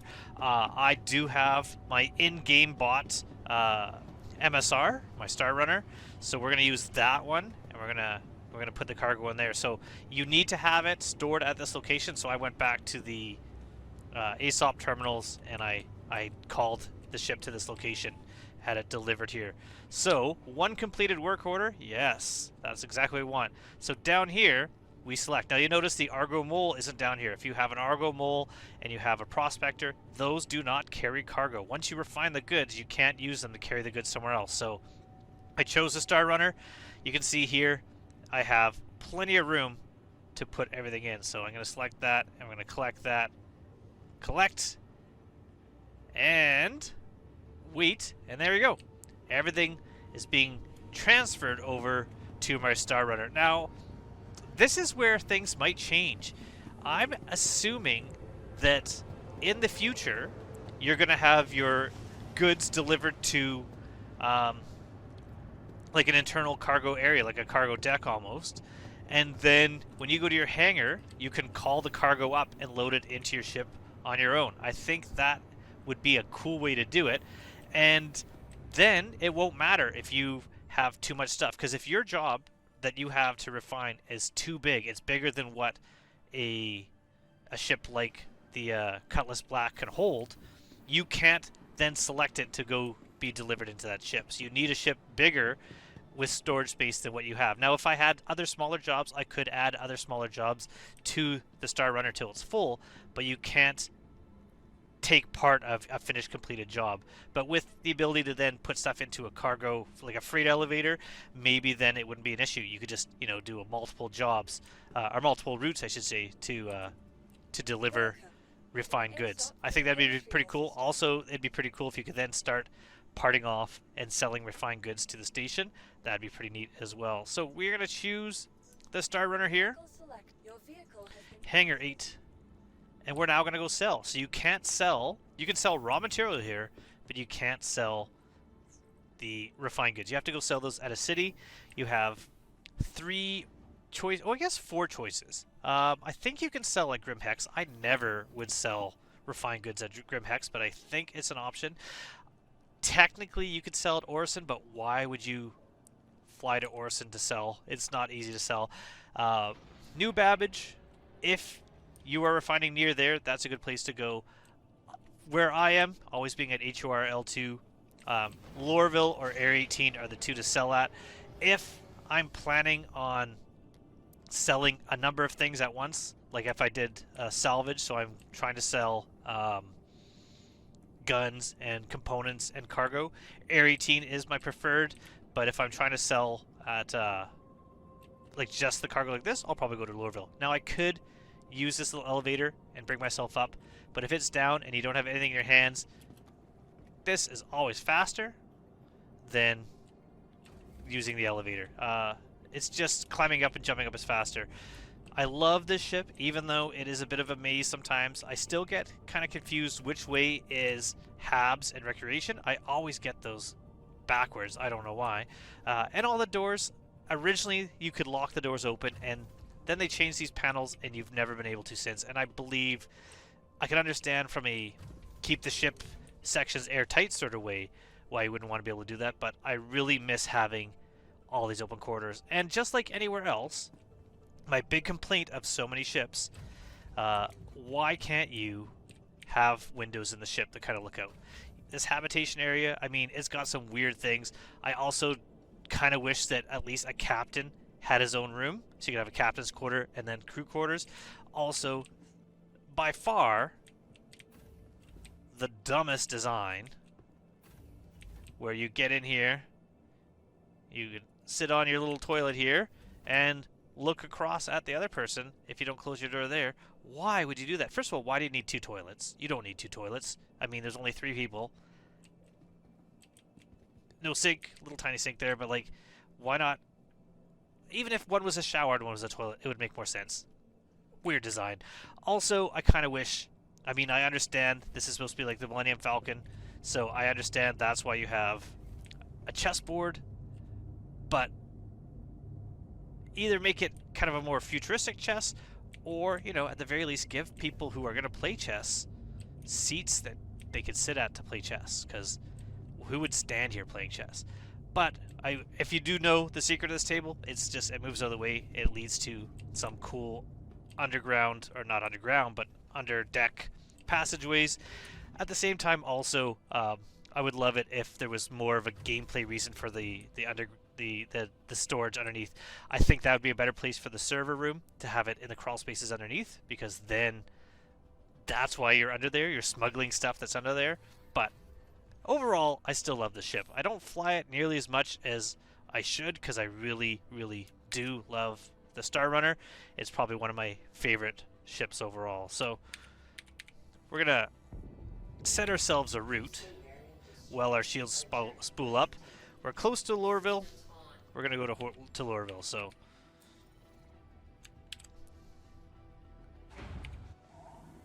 Oh, it's been a while. Because I haven't used this since the last kind of like reset patch, I haven't applied any paints. I have the Foundation Fest paints for this. It's been a while since I've seen this ship with the standard original paint. Kind of like it. I mean, it's not green, but I like it. Speaking of green, I think I mentioned this, Stella Fortuna starting soon. That is when green paints are available. Although I don't think I'm going to be buying any paints. Because, you know, I'm now spending too much, not too much, but a lot on a dog. I mean, she's family, but I never really thought I'd have a dog that costs, you know, 5 figures. That's an expensive dog. Alright, we're trying not to think about the dog. Kind of hard not to, because normally she kind of hangs out with me and kind of watches me. And now, although I'm really happy because I see a deer out the window, and normally she also loses it when she sees them. Alright, off to Hurston. We're going to do this. This will be kind of a quick end because I'm sure this video is going to already be about an hour and a half, if not longer. So we're going to go sell. So I think what I'm going to do is once we get to Lorville and I land, I don't think I'm going to have you join me on the train ride down. I think what I'm going to do is I'm going to land real quick, then I'll just do a little bit of an edit. The reason why I'm going to land real quick with the video is because it's always fun to kind of show landings. So, ooh, it's going to be nighttime landing in the clouds, I'm sure, but at least it's not Area 18. I actually like the landings at Lorville. They've always been easy, even with the updated Lorville 2.0. It didn't make it any harder. It's still got a great, like, what would be the term? A great waypoint. Like when you're looking at the large, to me, it kind of reminds me of the Tyrell building from Blade Runner. It's a really good marker, easy to see, and makes it so easy, even at night. One quick ping of your radar, you can make out the shape of what you're looking for. You know exactly what side you need to be on. The spaceport itself has the ring of lights around it that even in heavy cloud, it's still easy. But right now, it looks like we're not going to have any issues at all. I don't even need a ping because I can see, even in the dark, I can tell which direction the building I want to be in front of is, because it's right there. And so we're just going to go directly down from it, and we can see the lights that are around right here, around Tisa Spaceport. These lights here. So we're going to go right into that, and in front of this building, you can see kind of like the shape, the kind of like horseshoe shape of the front of the building. Super good approach. I like this. Not hard at all. Sometimes the sound of the jump drive spooling up doesn't go away, so you need to put your jump drive back on and off again in order to get it to go off. I think it usually happens if you take it off while the cooldown's still happening, which sometimes is very easy to do because it's, you know, a little bit longer. So again, tell myself, put down my landing gear, and I remember. I will say this, talking to people and telling people what I'm doing allows me to put my landing gear down really well. Whereas if I'm playing on my own, oh, there's a vulture. Let's watch this vulture land. Standard yellow vulture, plenty of room. Let's not judge his landing, because we're about to see mine, which could be a little rougher.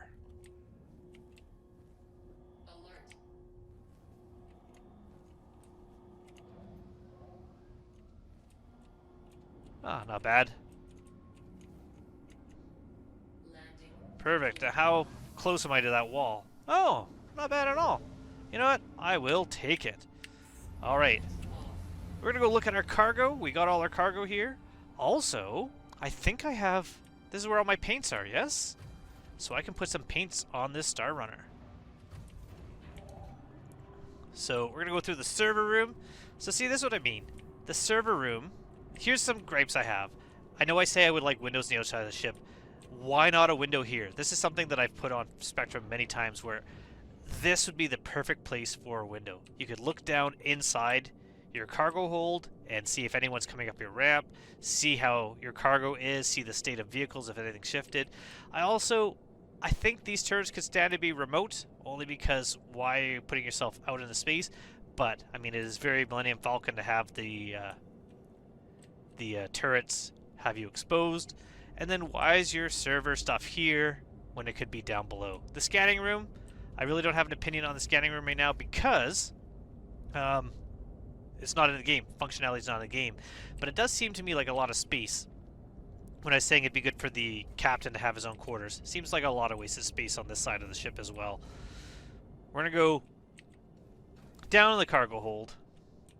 I'm okay with this elevator. A lot of people don't like this elevator. They say it doesn't make much sense. I'm totally fine with it. But see, right up on this wall where the Crusader logo is, that could be a nice window that when this place is empty, you can see all of it.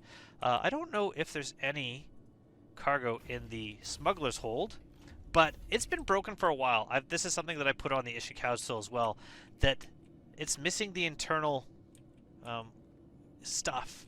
It doesn't show you the inner part until you walk in. Nothing in the hold, nothing in the secret passageways, but this has been an issue for a couple patches now and they haven't fixed it, but many people have pointed it out in the issue council. So if you haven't, go put it in the issue council. Go find one that is already stated and just put it in there that that's an issue that needs to be fixed. Get that approved and worked on. So we're going to close this up. I'm going to go quickly apply some paint to the ship, and then we are going to go sell our goods. Because it's been over a day, because I've been, thinking about other things. I can't remember what the original cost of this was. I think we paid a lot more to get this done quicker. I think it was like 40,000. But we could have sold for like 115, I believe. I don't know. I will try to put the numbers up on the screen. Let's see if I remember to do that. So we're gonna go. Ooh, normally I come out of that side. It really messes me up the few times I've ever come out of these elevator doors, and I suddenly don't know where I am. If you want a larger cargo ship to bring all your refined goods, you can get bigger ones here. I think the Taurus, which would be RSI. No, but you get the Andromeda. I think that might hold more. You can also get things like if I go, which ones? What would be a good? I don't know. Maybe the Constellation would be the best. I'd have to look at what's available for hauling larger amounts. We're going to put the Star Runner away, and once it's away, we're going to quickly see what paints we have for the Star Runner. So we're going to click, oh, not this one. This one, vehicle loadout. We're going to choose the Star Runner that's here. Going to choose liveries, and there's the Foundation Fest. A little bit of green accent, kind of a gray. That will be now on there. Perfect. So you can take paints you own. That paint I got for free from Foundation Festival, and you can apply them to ships that you bought in game. You don't need to own by having paid cash in order to put paints on. If you have a rental, you can't put paints on there. And if there's a wipe and you lose the ship, you're not losing that paint. That paint will still exist in your account, and you can apply it to other things. Also, I'm still, like I've said, ooh, come on, run. Yes. As I've said many times, one of the things I'm super excited about with the upcoming patch will be the ability to somehow use your cargo freight elevators to get stuff back that you paid cash for, like weapons and armor. I said I wasn't going to bring you along on the train ride, and then I've jabbered on. So let's just do it. Let's just go along for the whole ride. Let's look at the beautiful view at nighttime. A huge idea that I've seen mentioned is procedural generation of interiors of buildings. I love the idea one day of being able to kind of just explore not necessarily all the buildings, but many buildings in the game. I also would love it if you could, have a building with a huge drivable area inside the city with roads that you could kind of traverse around to get around. They don't all need to have, flying space travel, or ships the only way, or floating maglevs the only way, or trains the only way. I would love it if you could get yourself through by driving from one place to another. No one's landed here. That's kind of nice to see. Maybe they fixed it that you can't land here anymore. That'd be kind of helpful. So this is the big building, the big horseshoe shape that I was talking about. Straight ahead would be the spaceport. If you have weapons to buy for your ship or weapons to sell, you sell them just to the right here in the showroom. So just over there. And then we're going to go to the trade development district here where it says transfers. And this is going to get us the kiosks to sell the cargo that we have.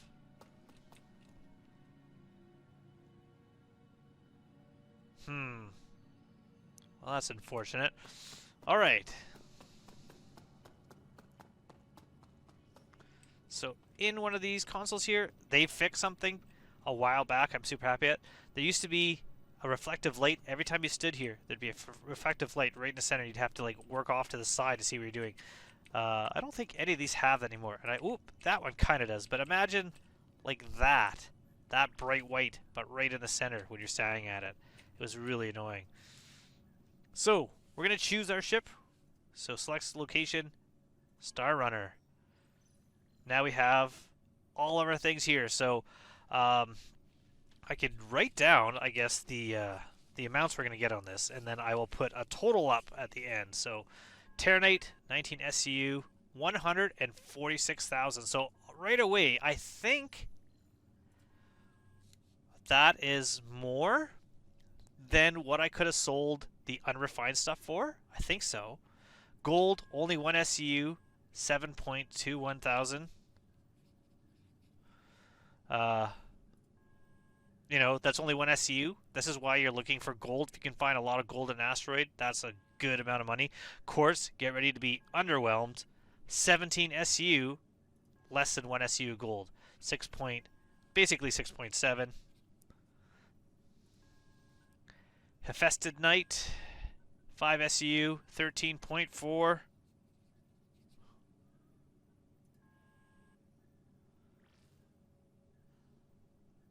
Processing, thank you.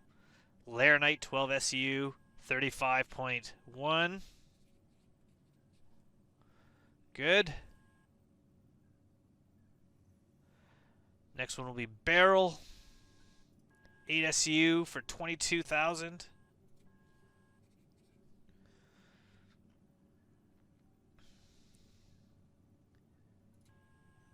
Our Bexalite, 7.8 thousand.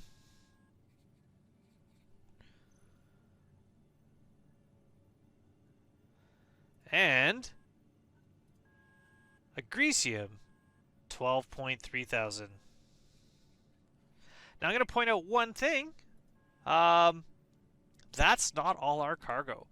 So we also have iron here. 11 SU of iron. I can't sell that here. They don't buy iron here. So whatever the value, if I bring this somewhere else of iron, that's going to be added to the total. But we're not going to count that right now because in this one location I'm not able to sell the iron. I don't know why. I'll have to look up where I can sell it. But there we go. So I haven't done the math here, so I don't know how much I made. But let's find a place that's a nice blank wall. There we go. So I'm going to put this up here. I'm going to put first on the top, it'll be how much I could have paid if I just sold it. How much I would have made on that. I'm going to put the refining costs, although remember I did something that was fast and high yield, so it cost quite a bit of money. If you use Dinix, if you have the time to wait for it, just don't refine when it's close to patch time, because if there's a patch, you lose your refinery jobs. And then after that, I'm going to put the total of everything I sold, and I'm going to take away the amount that I paid for refining, and so what my profit was on this run. It's not going to be massive, but I'm not about making the most money per hour. I don't really care about that. I care about just being, having a good relaxing time in the verse and just enjoying my time. And that's why I like the industry jobs. That's why I like delivery. That's why I think, doing box delivery missions are pretty fun. That's why I like mining. I like rock mining. To me, just exploring and having a good time is what I enjoy. So that'll be it. This is a long one. And hopefully things will go well tomorrow. I'm not going to be putting out another video tomorrow except for this one. I'll hopefully get out on the 13th. But the next video, I'll have an update on my pup. Hopefully everything went well. And until next time, thank you for making it to the end. And thank you so much for all your support. And I hope to see you all soon in the verse. Goodbye, everybody. Let's have a seat. Ooh. Let's see if this train still spins on its way out of the station. How long do we have? 4 seconds? We can wait. That's been kind of an annoying thing that they haven't fixed for a while. And I haven't really been selling goods here, so maybe it's fixed. Is it fixed? Is it fixed? Let's see. No, it still spins on its way out. Alright, well that's a good time to end. Goodbye, everybody.